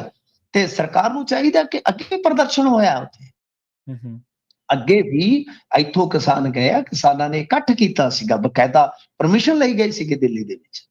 ਤਾਂ ਤੁਸੀਂ ਉਹ ਗਿਣਤੀ ਤੈਅ ਕਰਕੇ ਉਹਨਾਂ ਨੂੰ ਉੱਥੇ ਜਾਣ ਦਿਓ, ਕੋਈ ਚੱਕਰ ਨਹੀਂ ਹੈਗਾ। ਉਹਨਾਂ ਨੇ ਆਪਣੀਆਂ ਮੰਗਾਂ ਰੱਖਣੀਆਂ, ਸੋਹਣੀ ਗੱਲ ਆ ਜੇ ਖੱਟਰ ਸਾਹਿਬ ਇਹ ਮੰਨਦੇ ਆ ਕਿ ਇਸ ਤਰ੍ਹਾਂ ਬਈ ਕੁਝ ਸ਼ਰਤਾਂ ਦੇ ਤਹਿਤ ਇਹਨਾਂ ਨੂੰ ਪ੍ਰਦਰਸ਼ਨ ਕਰ ਲੈਣਾ ਚਾਹੀਦਾ ਤੇ ਇਹ ਗੱਲ ਕੇਂਦਰ ਤੱਕ ਪਹੁੰਚਾਉਣ, ਇੱਕ ਵੀ ਨੁਕਸਾਨ ਨਾ ਹੋਵੇ, ਨਾ ਕੋਈ ਆਵਾਜਾਈ 'ਚ ਵਿਘਨ ਪਵੇ, ਨਾ ਕੋਈ ਪ੍ਰਾਪਰਟੀ ਦਾ ਨੁਕਸਾਨ ਹੋਵੇ, ਨਾ ਕਿਸੇ ਕਿਸਾਨ ਦਾ ਨੁਕਸਾਨ ਹੋਵੇ। ਉਹ ਚੁੱਪ-ਚਾਪ ਜਾਣ ਮਿੱਥੀ ਜਗ੍ਹਾ ਤੇ, ਉੱਥੇ ਜਾ ਕੇ ਆਪਣੀਆਂ ਮੰਗਾਂ ਰੱਖਣ, ਤਕਰੀਰਾਂ ਕਰਨ ਤੇ ਉਸ ਤੋਂ ਬਾਅਦ ਜੋ ਸਰਕਾਰ ਨੇ ਵੇਖਣਾ ਉਹ ਤੇ ਸਰਕਾਰ ਦਾ ਪੱਖ ਹੈ ਨਾ। ਜੀ। ਪਰ ਮਿੰਟੂ ਜੀ ਮੈਨੂੰ ਨਹੀਂ ਲੱਗਦਾ ਹਿੰਸਕ ਪ੍ਰਦਰਸ਼ਨ ਕਹਿ ਰਹੇ ਨੇ, ਪਿਛਲਾ ਕੋਈ ਪ੍ਰਦਰਸ਼ਨ ਸ਼ਾਇਦ ਹਿੰਸਕ ਜਿਹੜਾ ਕਿਸਾਨ ਅੰਦੋਲਨ ਵਾਲਾ ਉਹ ਕੋਈ ਹਿੰਸਕ ਸੀਗਾ? ਨਹੀਂ ਪ੍ਰਵੀਨ ਜੀ, ਆਪਾਂ ਠੀਕ ਹੈ ਆਪਣੀ ਨਜ਼ਰ ਦੇ ਵਿੱਚ ਹਿੰਸਕ ਤੇ ਨਹੀਂ ਹੈ। ਉਹਨਾਂ ਨੇ ਜੋ ਕਿਹਾ ਕਿ ਪ੍ਰਦਰਸ਼ਨ ਜਿਹੜਾ ਹੈ ਬਈ ਕਿਸੇ ਵੀ ਉਹ ਹਿੰਸਾ ਨਾ ਹੋਵੇ, ਚਲੋ ਹੈ, ਪਰ ਥੋੜੀ ਬਹੁਤੀ ਹਿੰਸਾ ਤੇ ਹੁੰਦੀ ਹੈ ਨਾ। ਸਭ ਤੋੜ ਫੋੜ ਜਦੋਂ ਹੁਣ ਟਕਰਾਅ ਹੁੰਦਾ ਉਹ ਹਿੰਸਾ ਹੀ ਹੈ ਨਾ, ਹਿੰਸਾ ਹੀ ਹੈ ਨਾ। ਜਦੋਂ ਮਤਲਬ ਕਿ ਹੁਣ ਆਪਾਂ ਇੰਨੇ ਵੀ ਉਹ ਨਾ ਬਣੀਏ ਕਿ ਮਤਲਬ ਕਿ ਜੋ ਕੁਛ ਅਸੀਂ ਦੇਖਿਆ ਸੀਗਾ ਇਹਨਾਂ ਦੀ ਸਟ੍ਰੈਟਜੀ ਦੇ ਵਿੱਚ ਸਰਵਣ ਪੰਧੇਰ ਹੋਰਾਂ ਦੀ ਚ, ਤਾਂ ਉਹ ਬਾਅਦ ਠੀਕ ਆ ਕਿ ਉਹਨਾਂ ਨੇ ਬਹੁਤ ਜ਼ਿਆਦਾ ਜ਼ਿਆਦਤੀ ਕੀਤੀ ਹੈ, ਪਰ ਕੁਝ ਗਲਤੀਆਂ ਆਪਣੇ ਬੰਦਿਆਂ 'ਚ ਵੀ ਹੁੰਦੀਆਂ ਨੇ। ਸਭ ਟਰੈਕਟਰ ਲੈ ਕੇ ਬੈਰੀਕੇਡਿੰਗ ਤੋੜਨੀ, ਉਸ ਤੋਂ ਬਾਅਦ ਇਹ ਸਭ ਕੁਝ ਕਰਨਾ, ਤੋੜ ਫੋੜ, ਫਿਰ ਇਹ ਸਭ ਕੁਝ ਕਰਨਾ, ਇਹ ਕਈ ਵਾਰ ਪ੍ਰਦਰਸ਼ਨਾਂ ਦਾ ਹਿੱਸਾ ਬਣ ਜਾਂਦਾ ਹੈ। ਪਰਦਾ ਆਪਾਂ ਕਿੰਨਾ ਕੁ ਪਾਈਏ, ਇੱਥੇ ਦੇਖੀਦਾ ਸਭ ਕੁਝ ਹੋ ਜਾਂਦਾ ਹੈ, ਕਰੋੜਾਂ ਚੱਲ ਜਾਂਦਾ। ਨਹੀਂ ਦੇਖੋ ਆਪਾਂ ਪਰਦਾ ਨਹੀਂ ਪਾਉਂਦੇ, ਆਪਾਂ ਮੰਨਦੇ ਹਾਂ ਗੱਲ ਵੀ ਹਰ ਤਰ੍ਹਾਂ ਦਾ ਬੰਦਾ ਹਰ ਸੰਘਰਸ਼ 'ਚ ਹੁੰਦਾ। ਇਹ ਤੁਹਾਨੂੰ ਮੰਨ ਕੇ ਚੱਲਣਾ ਪਊਗਾ। ਇਹ ਨਹੀਂ ਗਾ ਕਿ ਸਾਰੇ ਸਾਊ ਹੁੰਦੇ, ਸਾਰੇ ਸਾਧੂ ਹੀ ਹੁੰਦੇ ਆ, ਇਸ ਤਰ੍ਹਾਂ ਨਹੀਂ ਹੁੰਦਾ। ਪਰ ਬੈਰੀਕੇਡਿੰਗ ਕਰਕੇ ਕਿਸਾਨਾਂ ਨੂੰ ਗਾਲਾਂ ਕੱਢਣੀਆਂ, ਉਹਨਾਂ ਨੂੰ ਉਕਸਾਉਣਾ, ਉਹਨਾਂ ਦੇ ਮਗਰ ਪੈ ਜਾਣਾ, ਅਥਰੂ ਗੈਸ ਦੇ ਗੋਲੇ, ਵਾਟਰ ਕੈਨਨ, ਇਹ ਵੀ ਤਾਂ ਇੱਕ ਰਾਜਨੀਤਿਕ ਗੁੰਡਾਗਰਦੀ ਕਹਿ ਲਓ ਜਾਂ ਸੰਵਿਧਾਨਕ ਗੁੰਡਾਗਰਦੀ ਵੀ ਹੈ ਨਾ ਮਿੰਟੂ ਜੀ। ਨਹੀਂ ਸਾਹਿਬ ਦੇਖੋ, ਕਿਸੇ ਵੀ ਲਾਅ ਦੇ ਵਿੱਚ ਜੋ ਪ੍ਰਦਰਸ਼ਨ ਹੈ ਨਾ, ਪ੍ਰਦਰਸ਼ਨ ਦੀ ਇਜਾਜ਼ਤ ਹੈ ਤੁਹਾਨੂੰ, ਪਰ ਇਸਦਾ ਅਧਿਕਾਰ ਤੁਹਾਡਾ ਪ੍ਰੋਟੈਸਟ ਦਾ ਜਿਹੜਾ ਉਹਦੇ ਲਈ ਵੀ ਇਜਾਜ਼ਤ ਲਿਖੀ ਗਈ ਹੈ ਨਾ। ਤਾਂ ਜੇ ਉਹ ਨਹੀਂ ਹੈ ਦੈਨ ਜੋ ਸਟੇਟ ਹੈ, ਸਟੇਟ ਕਿਉਂਕਿ ਲਾਅ ਐਂਡ ਆਰਡਰ ਦੇ ਕੋਲ ਹੈ, ਲਾਅ ਐਂਡ ਆਰਡਰ ਦਾ ਹਵਾਲਾ ਦੇ ਕੇ ਸੁਪਰੀਮ ਕੋਰਟ ਤੱਕ ਗਈ ਹੈ ਨਾ ਵੈਸੇ। ਤਾਂ ਏਦਾਂ ਤੇ ਫਿਰ ਤੁਹਾਨੂੰ ਪਤਾ ਇੱਕ ਵਾਰੀ ਚੁਟਾਲੇ ਕਈ ਚੱਕ ਕੇ ਤੇ ਆਪਣੇ ਪੰਜਾਬ ਨੂੰ ਆ ਗਏ ਸੀਗੇ, ਕਹਿੰਦੇ ਨਹਿਰ ਪੱਟਣੀ ਆ। ਜੀ, ਜੀ। ਤਾਂ ਫਿਰ ਉਹ ਵੀ ਤਾਂ ਉਹਨਾਂ ਦਾ ਪ੍ਰੋਟੈਸਟ ਮੇ ਦਾ ਮੇਰੇ ਇੱਕ ਤਰ੍ਹਾਂ ਨਾਲ ਹੱਕ ਹੀ ਸੀਗਾ। ਹਾਂਜੀ, ਹਾਂਜੀ। ਇੱਕ ਉਹਨਾਂ ਨੂੰ ਆਪਾਂ ਕਿਉਂ ਰੋਕਿਆ ਸੀਗਾ ਕਿ ਨਹੀਂ ਬਈ ਅਸੀਂ ਨਹੀਂ ਵੜਨ ਦੇਵਾਂਗੇ। ਕਿਉਂ? ਨਹੀਂ ਪਰ ਸਾਡੇ ਹਾਲਾਤ ਖਰਾਬ ਹੋਣਗੇ। ਹਾਂਜੀ। ਇੱਕ ਮਿੰਟ ਜੀ, ਲਾਅ ਐਂਡ ਆਰਡਰ ਇੱਕ ਸਟੇਟ ਸਬਜੈਕਟ ਹੈ। ਜੀ, ਜੀ। ਸਟੇਟ ਸਬਜੈਕਟ ਹੈ। ਤਾਂ ਪ੍ਰਦਰਸ਼ਨ ਦੀ ਇਜਾਜ਼ਤ ਹੋਣੀ ਚਾਹੀਦੀ ਆ। ਪ੍ਰਦਰਸ਼ਨ ਜਿਹੜਾ ਸ਼ਾਂਤਮਈ ਹੋਵੇ। ਇਹ ਨਹੀਂ ਹੈ ਕਿ ਤੁਸੀਂ ਹਾਈਵੇ ਜਾਮ ਕਰਕੇ ਦੂਜੇ ਦੇ ਅਧਿਕਾਰ ਨੂੰ ਖਤਮ ਕਰ ਦਿਓ। ਇੱਕ ਤੁਸੀਂ ਵਾਰੀ ਹਾਈਵੇ ਬੰਦ ਕਰ ਦਿਓ। ਹਾਂਜੀ? ਹਾਂਜੀ, ਇੱਕ ਵਾਰੀ ਸੁਪਰੀਮ ਕੋਰਟ ਨੇ ਇਹ ਗੱਲ ਜ਼ਰੂਰ ਕਹੀ ਸੀ ਮਿੰਟੂ ਜੀ, ਉਹ ਕਹਿੰਦੇ ਕਿ ਜੇਕਰ ਕਿਸਾਨ ਸ਼ਾਂਤਮਈ ਹੈ, ਰੋਸ ਮੁਜ਼ਾਹਰਾ ਉਹਨਾਂ ਦਾ ਹੱਕ ਹੈ। ਜੇਕਰ ਕਿਸਾਨ ਸ਼ਾਂਤਮਈ ਹੈ ਤਾਂ ਉਹਨਾਂ ਦੇ ਉੱਤੇ ਲਾਠੀਚਾਰਜ ਦੀ ਪਹਿਲ ਨਾ ਕੀਤੀ ਜਾਵੇ। ਇਹਨਾਂ ਨੂੰ ਤਾਕੀਦ ਕੀਤੀ ਸੀ ਬਕਾਇਦਾ। ਨਹੀਂ, ਮੈਂ ਲਾਠੀ ਚਾਰਜ ਦੀ ਕੋਈ ਪ੍ਰੋੜਤਾ ਨਹੀਂ ਕਰ ਰਿਹਾ ਸਰ। ਪਰ ਦੋਹਾਂ ਧਿਰਾਂ 'ਚ ਹੀ ਕਿਤੇ ਨਾ ਕਿਤੇ ਇਹ ਚੀਜ਼ਾਂ ਜਿਹੜੀਆਂ ਪਾਲਣ ਨਹੀਂ ਕੀਤੀਆਂ ਜਾਂਦੀਆਂ। ਉਹ ਜੋ ਲਿਖਿਆ ਹੁੰਦਾ ਹੈ। ਜੀ, ਜੀ। ਸੋ ਗੱਲ ਆਪਾਂ ਚੱਲੀ ਕਿ ਹਿੰਸਾ ਤੇ ਸਾਹਿਬ ਦੇਖੋ, ਹਿੰਸਾ ਜਿਹੜੀ ਆ ਉਹ ਹੋ ਜਾਂਦੀ ਆ। ਹੁਣ ਉਹ ਭਾਵੇਂ ਸਟੇਟ ਦੇ ਉਕਸਾਵੇ ਨਾਲ ਸਟਾਰਟ ਹੋਵੇ, ਚਾਹੇ ਕਹਿ ਲਓ ਕਿ ਇਧਰੋਂ ਪਹਿਲ ਹੋ ਜਾਵੇ, ਹੋ ਜਾਂਦੀ ਹੈ ਹਿੰਸਾ ਪ੍ਰਦਰਸ਼ਨਾਂ 'ਚ। ਤਾਂ ਖੱਟਰ ਦਾ ਕਹਿਣਾ ਇਹੀ ਹੈ ਕਿ ਹਿੰਸਾਤਮਕ ਚੀਜ਼ਾਂ ਨਾ ਹੋਣ। ਤਾਂ ਮੈਨੂੰ ਨਹੀਂ ਲੱਗਦਾ, ਮੈਂ ਤਾਂ ਇਸ ਚੀਜ਼ ਨੂੰ ਕਹਿਣਾ ਕਿ ਵਧੀਆ ਚੀਜ਼ ਆ ਕਿ ਪੀਸਫੁਲੀ ਜਾਣ। ਮੈਂ ਤਾਂ ਉਦੋਂ ਵੀ ਕਿਹਾ ਸੀ ਤੇ ਤੁਹਾਨੂੰ ਪਤਾ ਬਾਅਦ 'ਚ ਮੁੰਡੇ ਦਾ ਨੁਕਸਾਨ ਕਰਵਾਇਆ ਇਹਨਾਂ ਨੇ। ਹਾਂਜੀ, ਹਾਂਜੀ, ਬਿਲਕੁਲ, ਬਿਲਕੁਲ। ਮੈਂ ਤਾਂ ਉਦੋਂ ਵੀ ਕਹਿੰਦਾ ਸੀਗਾ ਹੋ ਜਾਣਾ, ਤੇ ਉਦੋਂ ਵੀਡੀਓ ਦੇਖ ਲਓ ਕਿਸ ਤਰ੍ਹਾਂ ਦੀਆਂ ਸੀਗੀਆਂ ਸਾਹਿਬ। ਤੁਸੀਂ ਦਿੱਲੀ ਵਾਲੇ ਅੰਦੋਲਨ ਤੋਂ ਬਾਅਦ ਬਹੁਤ ਕੁਝ ਬਦਲ ਗਿਆ ਪ੍ਰਵੀਨ ਜੀ। ਬਹੁਤ ਕੁਝ ਬਦਲ ਗਿਆ। ਹੁਣ ਚੀਜ਼ਾਂ ਨੇ ਬਹੁਤ ਜਲਦੀ ਗੜਾਈਆਂ ਲਾਈਆਂ ਨੇ। ਕਰੇਨਾਂ ਲੈ ਜਾਣੀਆਂ, ਜਿੱਦਾਂ ਕਰਨੀਆਂ, ਤਾਂ ਤੁਸੀਂ ਯੁੱਧ ਦੀ ਸਥਿਤੀ 'ਚ ਆ ਜਾਓਗੇ ਤਾਂ ਉਹ ਨਹੀਂ ਹੈ, ਫਿਰ ਅਧਿਕਾਰ ਨਹੀਂ ਉਹਦੇ ਰਹਿ 'ਚ ਤਾਂ ਤੁਸੀਂ ਜਿੱਤ ਵੀ ਨਹੀਂ ਸਕਦੇ ਸਟੇਟ ਤੋਂ, ਉਹ ਤਾਂ ਸਿੱਧੀ ਐਲਾਨੀ ਚੀਜ਼ ਹੀ ਹੈ। ਹਾਂਜੀ। ਮਿੰਟੂ ਜੀ, ਇਹਨਾਂ ਖਾਸ ਖਬਰਾਂ ਤੇ ਖਾਸ ਜਾਣਕਾਰੀਆਂ ਦੇ ਲਈ ਤੁਹਾਡਾ ਬਹੁਤ-ਬਹੁਤ ਧੰਨਵਾਦ ਜੀ। ਜੀ। ਪ੍ਰੋਗਰਾਮ ਖਬਰ ਤੇ ਨਜ਼ਰ ਦੇ ਪਹਿਲੇ ਹਿੱਸੇ ਦੇ ਵਿੱਚ ਆਪਣੇ ਨਾਲ ਜੁੜੇ ਸਨ ਮਿੰਟੂ ਗੁਰਸਰੀਆ ਜੀ, ਜਿਨ੍ਹਾਂ ਦੇ ਨਾਲ ਆਪਾਂ ਕਈ ਅਹਿਮ ਖਬਰਾਂ ਨੂੰ ਲੈ ਕੇ ਚਰਚਾ ਕੀਤੀ ਹੈ। ਜਿਹੜੀ ਆਪਾਂ ਖਬਰ ਤੇ ਚਰਚਾ ਕਰ ਰਹੇ ਸੀਗੇ, ਟਕਸਾਲ ਵੱਲੋਂ ਭਾਜਪਾ ਨੂੰ ਸਮਰਥਨ, ਉਸ ਮਾਮਲੇ ਦੇ ਵਿੱਚ ਕੱਲ ਬਲਵਿੰਦਰ ਕੌਰ ਜੀ ਖਾਲਸਾ ਵੱਲੋਂ ਇੱਕ ਸ਼ੋਅ ਕੀਤਾ ਗਿਆ ਸੀ 4 ਤੋਂ 5:30 ਵਜੇ ਤੱਕ। ਉਹ ਸ਼ੋਅ ਤੁਹਾਡੇ ਸੁਣਨ ਵਾਲਾ ਹੈ, ਜ਼ਰੂਰ ਸੁਣਿਓ। ਜੇ ਕਿਸੇ ਕਾਰਨ ਕਰਕੇ ਮਿਸ ਕਰ ਗਏ ਹੋ ਤਾਂ ਪੰਜਾਬੀ ਰੇਡੀਓ ਇਸੇ ਦੀ ਐਪ ਤੇ ਜਾ ਕੇ ਹੁਣ ਤੁਸੀਂ ਸੁਣ ਸਕਦੇ ਹੋ। ਉਸ ਸਬੰਧ ਦੇ ਵਿੱਚ ਕਈ ਗੁੱਝੀਆਂ ਪਰਤਾਂ ਖੋਲੀਆਂ ਗਈਆਂ ਨੇ, ਉਹਨਾਂ ਨੂੰ ਐਡਰੈਸ ਕੀਤਾ ਗਿਆ।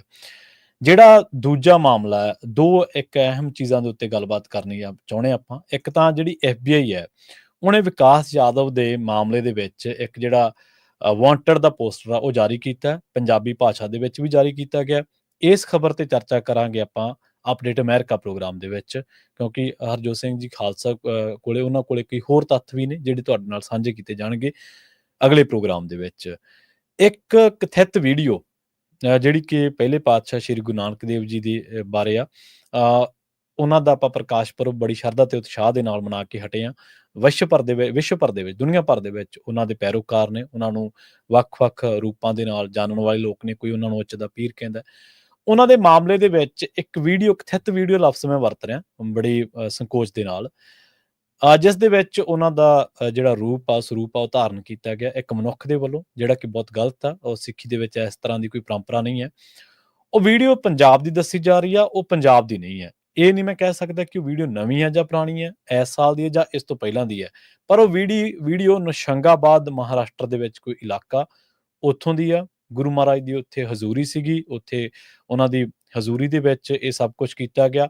ਤੇ ਜਿਹੜੇ ਲੋਕ ਤਾੜੀਆਂ ਮਾਰ ਰਹੇ ਨੇ, ਉਹਨਾਂ ਨੇ ਕਈਆਂ ਨੇ ਉਹਨਾਂ ਦੇ ਵਿੱਚੋਂ ਸਿਰ ਵੀ, ਜਿਹੜਾ ਜਿਵੇਂ ਅਕਸਰ ਹੀ ਆਪਾਂ ਇੱਕ ਗੁਰਮਤਿ ਮਰਿਆਦਾ ਦੇ ਮੁਤਾਬਕ ਸਿਰ ਕੱਜਦੇ ਹਾਂ ਆਪਣਾ, ਉਹ ਵੀ ਨਹੀਂ ਢਕਿਆ ਹੋਇਆ।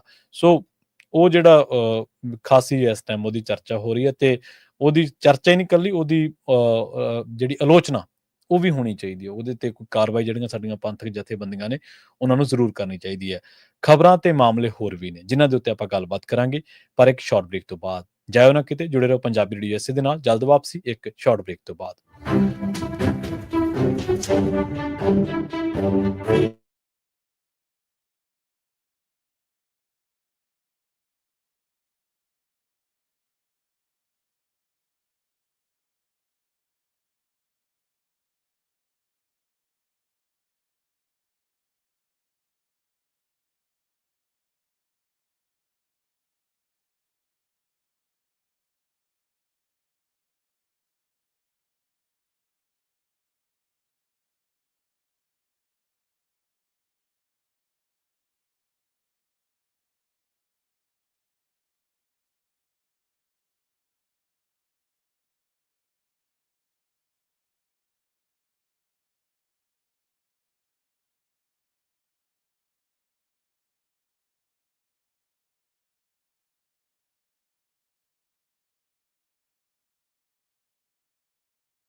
ਮਸਲੇ ਉੱਠੇ, ਚਾਹੇ ਉਹ ਅਕਾਲੀ ਦਲ ਦੇ ਨਾਲ ਜੁੜਿਆ ਮਸਲਾ ਸੀਗਾ, ਚਾਹੇ ਉਹ ਹੋਰ ਮਸਲੇ ਸੀਗੇ, ਚਾਹੇ ਉਹ ਮਣੀਪੁਰ ਦੇ ਵਿੱਚ ਅਪਸਫਾ ਲਾਉਣ ਦਾ ਮਾਮਲਾ ਸੀਗਾ, ਚਾਹੇ ਉਹ ਚੰਡੀਗੜ੍ਹ ਦਾ ਮਸਲਾ ਸੀ, ਚਾਹੇ ਉਹ ਕਿਸਾਨੀ ਦਾ ਮਸਲਾ ਸੀ। ਜਿੰਨੇ ਵੀ ਮਾਮਲੇ ਆਪਾਂ ਹਰ ਰੋਜ਼ ਖਬਰ ਤੇ ਨਜ਼ਰ ਪ੍ਰੋਗਰਾਮ ਦੇ ਵਿੱਚ ਇਸ ਹਿੱਸੇ ਦੇ ਵਿੱਚ ਕੋਸ਼ਿਸ਼ ਕਰਦੇ ਹੋ ਨਾ, ਜਿਹੜੇ ਆਪਣੇ ਕੋਲੇ ਜਿੰਨੇ ਵੀ ਮਿੰਟ ਰਹਿੰਦੇ ਬਚਦਾ, ਜਿੰਨਾ ਵੀ ਸਮਾਂ ਰਹਿੰਦਾ ਜਿਹੜਾ ਉਹ ਬਚਦਾ ਹੁੰਦਾ, ਕਿ ਕਿਸੇ ਵੀ ਅਹਿਮ ਇਸ਼ੂ ਦੇ ਉੱਤੇ ਆਪਾਂ ਤੁਹਾਨੂੰ ਜਿਹੜੀ ਆ ਉਹਦੇ ਤੋਂ ਕੋਈ ਪਰਤਾਂ, ਕੋਈ ਪੱਖ, ਪਹਿਲੂ ਤੁਹਾਨੂੰ ਜਾਣੂ ਕਰਵਾਈਏ ਉਹਨਾਂ ਤੋਂ, ਉਹਨਾਂ ਦੇ ਖਬਰਾਂ ਦੇ ਬਾਰੇ ਦੱਸੀਏ। ਆਪਾਂ ਲੰਬੇ ਸਮੇਂ ਤੋਂ ਇੱਕ ਹਮੇਸ਼ਾ ਗੱਲ ਕਹੀ ਹੈ। ਪਹਿਲੀ ਗੱਲ ਤਾਂ ਇੱਕ ਮੇਰੇ ਲਾਈਨ ਯਾਦ ਆ ਗਈ, ਰਾਣੀ ਤੱਤ ਇੱਕ ਕਿਤਾਬ ਹੋਈ ਹੈ ਪੰਜਾਬ ਦੇ ਵਿੱਚ, ਜਿਹਨੂੰ ਲਿਖਿਆ ਮਨਵਿੰਦਰ ਸਿੰਘ ਉਹਨਾਂ ਦਾ ਸ਼ਾਇਦ ਨਾਮ ਆ, ਉਹਨਾਂ ਦਾ ਨਾਮ ਉਹਨਾਂ ਨੇ ਲੌਂਗ ਲਾਚੀ ਗਾਣਾ ਵੀ ਉਹਨਾਂ ਨੇ ਲਿਖਿਆ ਜਿਹੜਾ ਹੁਣ, ਤੇ ਦਲਜੀਤ ਦੇ ਜਿਹੜੇ ਗਾਣੇ ਨੇ ਬਹੁਤ ਸਾਰੇ, ਜਿਵੇਂ ਆਰ ਨਾਨਕ ਪਾਰ ਨਾਨਕ, ਉਹਨਾਂ ਦਾ ਲਿਖਿਆ ਹੋਇਆ। ਸੋ ਉਹਨਾਂ ਨੇ ਗੱਲ ਕਹੀ ਹੈ, ਢਕੀਆਂ ਰਹਿਣ ਦੇ ਮਿੱਤਰਾ ਗੱਲਾਂ ਧਰਤ ਦੀਆਂ, ਹਵਾ ਵਗੀ ਤਾਪੇ ਮੂਹਰੇ ਆਉਣਗੀਆਂ, ਰੁੱਤਾਂ ਜਿਹੜੀਆਂ ਰੁੱਸੀਆਂ ਫਿਰਦੀਆਂ ਨੇ, ਇੱਕ ਦਿਨ ਸੋਲੇ ਧੂੜ ਮਿੱਟੀ ਦੇ ਗਾਉਣਗੀਆਂ। ਬਹੁਤ ਵਾਰ ਆਪਾਂ ਬਹੁਤ ਸਾਰੀਆਂ ਗੱਲਾਂ ਨੂੰ ਸੰਕੇਤਕ ਰੂਪ ਦੇ ਵਿੱਚ ਕਹਿ ਜਾਂਦੇ ਆ। ਸੰਕੇਤਕ ਰੂਪ, ਹਰਮਨਜੀਤ ਉਸ ਮੁੰਡੇ ਦਾ ਨਾਮ ਹੈ। ਸੰਕੇਤਕ ਰੂਪ ਦੇ ਵਿੱਚ ਕਿਵੇਂ ਕਿ ਆਪਾਂ ਲੰਘੇ ਦਿਨਾਂ ਦੇ ਵਿੱਚ ਇੱਕ ਪ੍ਰੋਗਰਾਮ ਦੇ ਵਿੱਚ, ਮੈਨੂੰ ਚੰਗੀ ਤਰ੍ਹਾਂ ਯਾਦ ਹੈ, ਗੱਲਬਾਤ ਕਰ ਰਹੇ ਸੀਗੇ ਪੰਥਕ ਮਾਮਲਿਆਂ ਦੇ ਬਾਰੇ, ਕਿਉਂਕਿ ਹਰ ਰੋਜ਼ ਕੋਈ ਨਾ ਕੋਈ ਖਬਰ ਪੰਥਕ ਸਫਾਂ ਦੇ ਵਿੱਚੋਂ, ਹਰ ਰੋਜ਼ ਕੋਈ ਨਾ ਕੋਈ ਖਬਰ ਬੰਦੀ ਸਿੰਘਾਂ ਦੀ ਰਿਹਾਈ ਦੇ ਨਾਲ, ਹਰ ਰੋਜ਼ ਕੋਈ ਨਾ ਕੋਈ ਖਬਰ ਅਕਾਲੀ ਦਲ ਦੇ ਨਾਲ ਜੁੜੀ ਆ ਜਾਂਦੀ ਹੈ ਸਾਹਮਣੇ। ਤਾਂ ਉਹ ਜਦੋਂ ਖਬਰ ਦੇ ਵਿੱਚ ਆਪਾਂ ਡਿਟੇਲ ਦੇ ਵਿੱਚ ਜਾਂਦੇ ਹਾਂ, ਜਦੋਂ ਆਪਾਂ ਉਹਨੂੰ ਐਨਾਲਿਸਿਸ ਕਰਦੇ ਹਾਂ ਵੱਖ-ਵੱਖ ਪਹਿਲੂਆਂ ਤੋਂ, ਪੱਖਾਂ ਤੋਂ, ਤਾਂ ਉਹਦੇ ਵਿੱਚ ਫਿਰ ਆਪਾਂ ਉਹ ਗੱਲਾਂ, ਕਈ ਪੰਥਕ ਜਿਹੜੀਆਂ ਚੀਜ਼ਾਂ ਨੇ, ਪੰਥਕ ਮਾਮਲੇ ਨੇ, ਉਹਨਾਂ ਦੇ ਨਾਲ ਵੀ ਜਾ ਜੁੜਦੀਆਂ ਨੇ। ਬਹੁਤ ਸਾਰੀਆਂ ਚੀਜ਼ਾਂ ਤੋਂ ਪਰਦੇ ਉੱਠਣੇ ਸ਼ੁਰੂ ਹੋ ਚੁੱਕੇ ਨੇ, ਬਹੁਤ ਸਾਰੀਆਂ ਤੋਂ ਉੱਠਣੇ ਹਾਲੇ ਬਾਕੀ ਨੇ। ਪਰ ਲੋਕ ਪਿਛਲੇ 25-30 ਸਾਲ ਤੋਂ, ਜਿਹੜੇ ਪਿਛਲੇ 3 ਦਹਾਕਿਆਂ ਤੋਂ, ਜਿਹੜੇ ਲੋਕ ਦਿਮਾਗੀ ਤੌਰ ਤੇ ਰੌਸ਼ਨ ਦਿਮਾਗ ਨੇ ਔਰ ਦੂਰ ਅੰਦੇਸ਼ਤਾ ਦੇ ਨਾਲ ਸੋਚਦੇ ਨੇ, ਉਹ ਜਦੋਂ ਪੰਜਾਬ ਦੇ ਮਸਲੇ, ਜਾਂ ਕਹਿ ਲਓ ਕੌਮ ਦੇ ਮਸਲੇ ਤੇ ਜਾਂ ਪੰਥਕ ਮਸਲੇ, ਉਹਨਾਂ ਦੇ ਉੱਤੇ ਗੱਲਬਾਤ ਕਰਦੇ ਸੀ, ਤਾਂ ਉਹਦੇ ਲਈ ਇੱਕ ਖਾਸ ਪਰਿਵਾਰ, ਜਿਹਦਾ ਨਾਮ ਬਾਦਲ ਪਰਿਵਾਰ ਹੈ, ਉਹਨਾਂ ਨੂੰ ਜ਼ਿੰਮੇਵਾਰ ਕਰਾਰ ਦਿੰਦੇ ਸੀਗੇ। ਕਿਉਂਕਿ ਅੱਜ ਜਿਹੜੀਆਂ ਤਾਕਤਾਂ ਦੇ ਹੱਕ ਦੇ ਵਿੱਚ ਪ੍ਰੈਸ ਕਾਨਫਰੰਸ ਹੋ ਰਹੀਆਂ ਨੇ ਮਹਾਰਾਸ਼ਟਰ ਦੇ ਵਿੱਚ ਜਾ ਕੇ, ਕਿ ਸਾਡਾ ਸਮਰਥਨ ਇਹਨਾਂ ਨੂੰ ਹੈ, ਉਹਨਾਂ ਨੂੰ ਅਸਲ ਦੇ ਵਿੱਚ ਪੰਜਾਬ ਦੇ ਵਿੱਚ ਲਾਂਚ ਕਰਨ ਵਾਲੇ ਉਹੀ ਬੰਦੇ ਨੇ। ਅੱਜ ਜਦੋਂ ਆਪਾਂ ਬੰਦੀ ਸਿੰਘਾਂ ਦੀ ਰਿਹਾਈ ਦੀ ਗੱਲ ਕਰਦੇ ਹਾਂ, ਤੇ ਉਹ ਤੰਦਾਂ ਕਿੱਥੇ ਜਾ ਜੁੜਦੀਆਂ ਨੇ। ਅੱਜ ਜਦੋਂ ਡੇਰੇਦਾਰ ਨੂੰ ਵਾਰ-ਵਾਰ ਪੈਰੋਲ ਦੇਣ ਦੀ ਗੱਲ ਹੁੰਦੀ ਹੈ, ਉਹ ਗੱਲਾਂ ਕਿੱਥੇ ਜਾ ਜੁੜਦੀਆਂ ਨੇ। ਗੁਰੂ ਸਾਹਿਬ ਦੀ ਬੇਅਦਬੀ ਦੇ ਜਿਹੜੇ ਦੋਸ਼ੀ ਸੀ ਉਹ ਫੜੇ ਗਏ, ਉਹ ਗੱਲਾਂ ਕਿੱਥੇ ਜਾ ਜੁੜਦੀਆਂ ਨੇ। ਜਾਂਚ ਜਿਹੜੀ ਚੱਲ ਰਹੀ ਸੀਗੀ, ਜਿਹੜੀ ਪੁੱਛਗਿੱਛ ਹੋਈ ਸੀ, ਉਹ ਜਾਂਚ ਡੇਰੇਦਾਰ ਦੇ ਨਾਲ ਜਾ ਜੁੜੀ। ਉਸ ਤੋਂ ਬਾਅਦ ਕਿਉਂ ਨਹੀਂ ਉਹ ਜਾਂਚ ਹੋ ਸਕੀ। ਮੌੜ ਬੰਬ ਧਮਾਕੇ ਦੀ ਜਾਂਚ ਰੋਕਾ ਤੋਂ ਗਈ। ਬਹੁਤ ਸਾਰੀਆਂ ਪਰਤਾਂ ਨੇ ਜਿਹੜੀਆਂ ਖੁੱਲ੍ਹਣੀਆਂ ਹਾਲੇ ਬਾਕੀ ਨੇ। ਸ਼ਾਇਦ ਇਹ ਆਉਣ ਵਾਲੇ ਸਮੇਂ ਦੇ ਵਿੱਚ, ਜਿਵੇਂ ਆਪਾਂ ਗੱਲਬਾਤ ਸ਼ੁਰੂ ਕਰਨ ਤੋਂ ਪਹਿਲਾਂ ਕਹਿ ਚੁੱਕੇ ਹਾਂ, ਕਿ ਢਕੀਆਂ ਰਹਿਣ ਦੇ ਮਿੱਤਰਾ ਗੱਲਾਂ ਧਰਤ ਦੀਆਂ, ਹਵਾ ਵਗੀ ਤੇ ਆਪੇ ਮੂਹਰੇ ਆਉਣਗੀਆਂ। ਕੁਛ ਗੱਲਾਂ ਮੂਹਰੇ ਆ ਰਹੀਆਂ ਨੇ, ਕੁਛ ਦਾ ਹਾਲੇ ਆਉਣਾ ਬਾਕੀ ਆ। ਜਿਹੜੀ ਆਪਾਂ ਗੱਲ ਕੀਤੀ ਸੀ ਵਿਕਾਸ ਯਾਦਵ ਦੀ, ਉਹਦਾ ਜਿਹੜਾ ਵਾਂਟਡ ਦਾ ਨੋਟਿਸ ਆ, ਉਹ 3 FBI ਵੱਲੋਂ 3 ਭਾਸ਼ਾਵਾਂ ਦੇ ਵਿੱਚ ਜਾਰੀ ਕੀਤਾ ਗਿਆ, ਜਿਹਦੇ ਵਿੱਚ ਪੰਜਾਬੀ ਭਾਸ਼ਾ ਦੇ ਨਾਲ ਵੀ ਜਿਹੜਾ ਸੰਬੰਧ ਆ, ਪੰਜਾਬੀ ਭਾਸ਼ਾ ਦੇ ਵਿੱਚ ਵੀ ਉਹਨੂੰ ਜਾਰੀ ਕੀਤਾ ਗਿਆ। ਉਹਦੇ ਵਿੱਚ ਵੀ ਵਿਕਾਸ ਯਾਦਵ ਦੇ ਨਾਂ ਦੇ ਉੱਤੇ ਮਤਲਬ ਪੂਰੀ ਡਿਟੇਲ ਉਹਦੀ ਦਿੱਤੀ ਵੀ ਹੈ। ਰਾਹ ਦਾ ਇਹ ਬੰਦਾ ਸਾਬਕਾ ਦੱਸਿਆ ਗਿਆ। ਜਿਹੜੀ ਆਪਾਂ ਕਿਸਾਨੀ ਦੀ ਗੱਲ ਕੀਤੀ ਹੈ, ਪੰਜਾਬ ਦੇ ਕਿਸਾਨਾਂ ਨੂੰ ਝੋਨੇ ਦਾ ਝਾੜ ਘਟਣ ਕਰਕੇ 3500 ਕਰੋੜ ਦਾ ਰਗੜਾ ਲੱਗ ਰਿਹਾ। ਇੱਕ ਪਾਸੇ ਕਿਸਾਨੀ ਨੂੰ ਵਿੱਤੀ ਸੱਟ ਵੱਜ ਰਹੀ ਆ, ਦੂਜੇ ਪਾਸੇ ਪੰਜਾਬ ਸਰਕਾਰ ਦਾ ਜਿਹੜਾ 185 ਲੱਖ ਟਨ ਝੋਨਾ ਖਰੀਦਣ ਦਾ ਟੀਚਾ, ਉਹ ਵੀ ਪ੍ਰਭਾਵਿਤ ਹੋ ਰਿਹਾ। ਐਤਕੀ ਮੰਡੀਆਂ ਦੇ ਵਿੱਚ 170 ਲੱਖ ਟਨ ਝੋਨਾ ਜਿਹੜਾ ਉਹੀ ਪੁੱਜਿਆ, ਕਿਉਂਕਿ ਭਾਰਤੀ ਖੁਰਾਕ ਨਿਗਮ ਫਸਲ ਦੇ ਝਾੜ ਦੇ ਵਿੱਚ 5 ਤੋਂ 7% ਦੀ ਗਿਰਾਵਟ ਦੀ ਗੱਲ ਆਖ ਰਹੀ ਆ। ਪੰਜਾਬ ਦੇ ਵਿੱਚ ਝੋਨੇ ਦਾ ਜਿਹੜਾ ਸੀਜ਼ਨ ਆ, ਉਹ 30 ਨਵੰਬਰ ਨੂੰ, ਇਸ ਟਾਈਮ ਫਸਲੀ ਖਰੀਦ ਸੀਜ਼ਨ ਆ ਜਿਹੜਾ, ਉਹ ਖਤਮ ਹੋ ਜਾਣਾ। ਸੂਬੇ ਦੀਆਂ ਮੰਡੀਆਂ ਦੇ ਵਿੱਚ ਦੱਸਦੇ ਆ ਕਿ ਹੁਣ ਤੱਕ 162 ਲੱਖ ਟਨ ਝੋਨਾ ਜਿਹੜਾ ਉਹ ਆ ਚੁੱਕਿਆ, ਤੇ 159 ਲੱਖ ਟਨ ਜਿਹੜਾ ਝੋਨੇ ਦੀ ਖਰੀਦ ਆ, ਉਹ ਸਰਕਾਰੀ ਏਜੰਸੀਆਂ ਵੱਲੋਂ ਕੀਤੀ ਜਾ ਚੁੱਕੀ ਆ। ਮੰਡੀਆਂ ਦੇ ਵਿੱਚ ਫਸਲ ਦੀ ਰੋਜ਼ਾਨਾ ਦੀ ਆਮਦ 1.5 ਲੱਖ ਟਨ ਦੇ ਆਸ-ਪਾਸ ਹੀ ਜਿਹੜੀ ਆ ਉਹ ਰਹਿ ਗਈ ਆ। ਜਦੋਂ ਆਪਾਂ ਕਿਸਾਨੀ ਦੀ ਸੱਟ ਦੀ ਗੱਲ ਕਰਦੇ ਹਾਂ, ਇੱਕ ਪਾਸੇ ਪੰਜਾਬ ਦਾ 10,000 ਤੋਂ 12,000 ਕਰੋੜ ਰੁਪਈਆ, ਜਿਹਦੇ ਵਿੱਚ RDF ਹੈ, ਸਾਡਾ ਰੂਰਲ ਡਿਵੈਲਪਮੈਂਟ ਫੰਡ ਆ, ਹੋਰ ਕਈ ਫੰਡ ਨੇ, ਉਹ ਰਿਲੀਜ਼ ਨਹੀਂ ਕੀਤੇ ਜਾ ਰਹੇ ਕੇਂਦਰ ਸਰਕਾਰ ਵੱਲੋਂ। ਤੇ ਇਸ ਟਾਈਮ ਜੇ 3500 ਕਰੋੜ ਰੁਪਈਆ ਕਿਸਾਨੀ ਨੂੰ ਇਹ ਸੱਟ ਵੱਜਦੀ ਹੈ, ਤਾਂ ਤੁਸੀਂ ਦੇਖੋ ਕਿ ਇਹ ਵੀ ਪੰਜਾਬ ਨੂੰ ਇੱਕ ਘਾਟੇ ਦੇ ਰੂਪ ਦੇ ਵਿੱਚ ਗਿਣਿਆ ਜਾ ਸਕਦਾ, ਕਿਉਂਕਿ 3500 ਕਰੋੜ ਰੁਪਈਆ ਥੋੜ੍ਹਾ ਨਹੀਂ ਹੁੰਦਾ। ਜੇਕਰ ਕਿਸਾਨੀ ਦੇ ਵਿੱਚ ਵੀ ਜਾਊਗਾ ਤੇ ਉਹ ਬਹੁਤ ਹੈ। ਦੂਜਾ ਆਪਾਂ ਹਮੇਸ਼ਾ ਇਹ ਗੱਲ ਕਹਿਣੇ ਹੁੰਦੇ ਆ ਕਿ ਸਾਡੀਆਂ ਕਿਸਾਨ ਧਿਰਾਂ ਤੇ ਸਾਡਾ ਜਿਹੜਾ ਕਿਸਾਨ ਆ ਉਹਨੂੰ ਇੱਕ ਵਾਰੀ ਹੁਣ ਆਪਣੇ ਸੰਘਰਸ਼ ਜਿਹੜੇ ਉਹ ਲੀਕ ਰਿਹਾ ਜਾਂ ਜਿਹੜੇ ਉਹ ਕਰ ਰਿਹਾ ਉਹਨਾਂ ਨੂੰ ਦੁਬਾਰਾ ਰਣਨੀਤੀ ਦੇਖਣੀ ਪਊਗੀ। ਉਹਨਾਂ ਦੇ ਸੰਘਰਸ਼ਾਂ ਤੋਂ ਜਿਹੜੀ ਜਨ ਹਮਾਇਤ ਆ ਉਹ ਟੁੱਟ ਰਹੀ ਆ। ਬਹੁਤ ਸਾਰੇ ਲੋਕ ਅਜਿਹੇ ਨੇ, ਕਿਉਂਕਿ ਇਹਨਾਂ ਏਜੰਡਿਆਂ ਬਾਰੇ ਆਪਾਂ ਲੰਘੇ ਦਿਨਾਂ ਦੇ ਵਿੱਚ ਗੱਲਬਾਤ ਕੀਤੀ ਹੈ ਕਿ ਆਉਣ ਵਾਲੇ ਟਾਈਮ ਦੇ ਵਿੱਚ ਇਹ ਜਿਹੜਾ ਕਿਸਾਨਾਂ ਦਾ ਮਸਲਾ, ਔਰ ਕਿਸਾਨ ਇਕੱਲਾ ਜੱਟ ਭਰਾ ਨਹੀਂ ਗੇ, ਕਿਸਾਨ ਹੋਰ ਵੀ ਬਥੇਰੇ ਤਬਕੇ ਨੇ, ਪਰ ਇਹਨੂੰ ਜੋੜਿਆ ਜਾਂਦਾ ਹਮੇਸ਼ਾ ਜੱਟਾਂ ਦੇ ਨਾਲ। ਉਹਨਾਂ ਦੇ ਪ੍ਰਤੀ, ਉਹਨਾਂ ਦੇ ਵਿਰੁੱਧ ਸਮਾਜ ਦੇ ਵਿੱਚ ਇੱਕ ਨੈਰੇਟਿਵ ਸਿਰਜਿਆ ਜਾ ਰਿਹਾ। ਲੰਘੇ ਦਿਨਾਂ ਦੇ ਵਿੱਚ ਆਪਾਂ 2-3 ਨੈਰੇਟਿਵ ਦੇ ਉੱਤੇ ਗੱਲਬਾਤ ਕੀਤੀ ਸੀ। ਇੱਕ ਤਾਂ ਐਂਟੀ ਪ੍ਰਵਾਸੀ, ਕਿ ਇਹ ਬੰਦੇ ਪੰਜਾਬ ਨੂੰ ਟਿਕਣ ਨਹੀਂ ਦਿੰਦੇ, ਬਾਹਰਲੇ ਮੁਲਕਾਂ 'ਚ ਜਾ ਕੇ ਤੰਗ ਕਰਦੇ ਨੇ, ਭਾਰਤ ਦੇ ਰਿਸ਼ਤੇ ਖਰਾਬ ਕਰ ਰਹੇ ਨੇ, ਇਹ ਨੈਰੇਟਿਵ। ਦੂਜਾ ਜਿਹੜੇ ਕਿਸਾਨ ਨੇ ਇਹ ਅਰਾਜਕਤਾਵਾਦੀ ਲੋਕ ਨੇ ਤੇ ਲੋਕਾਂ ਦੇ ਕੰਮਕਾਰ ਨੂੰ ਰੋਕਦੇ ਨੇ ਜਦੋਂ ਧਰਨੇ ਲਾਉਂਦੇ, ਤੇ ਨਾਲ ਪੰਜਾਬ ਦੇ ਮਾਲੀਏ ਨੂੰ ਸੱਟ ਮਾਰਦੇ ਨੇ। ਹੁਣ ਜਦੋਂ ਪੰਜਾਬ ਦੇ ਮਾਲੀਏ ਨੂੰ ਸੱਟ ਮਾਰਦੇ ਨੇ ਤਾਂ ਉਹਦੇ ਵਿੱਚ ਗਰੀਬ ਬੰਦੇ ਨੂੰ ਜੋੜਿਆ ਜਾ ਰਿਹਾ। ਰਵਨੀਤ ਬਿੱਟੂ ਵਰਗੇ ਬੰਦੇ, ਉਹ ਕਹਿੰਦੇ ਜੀ ਗਰੀਬ ਬੰਦਾ ਦਿਹਾੜੀਦਾਰ ਆ ਤੇ ਉਹ ਦਿਹਾੜੀ ਨਹੀਂ ਜਾ ਸਕਦਾ ਇਹਨਾਂ ਦੇ ਧਰਨੇ ਕਰਕੇ।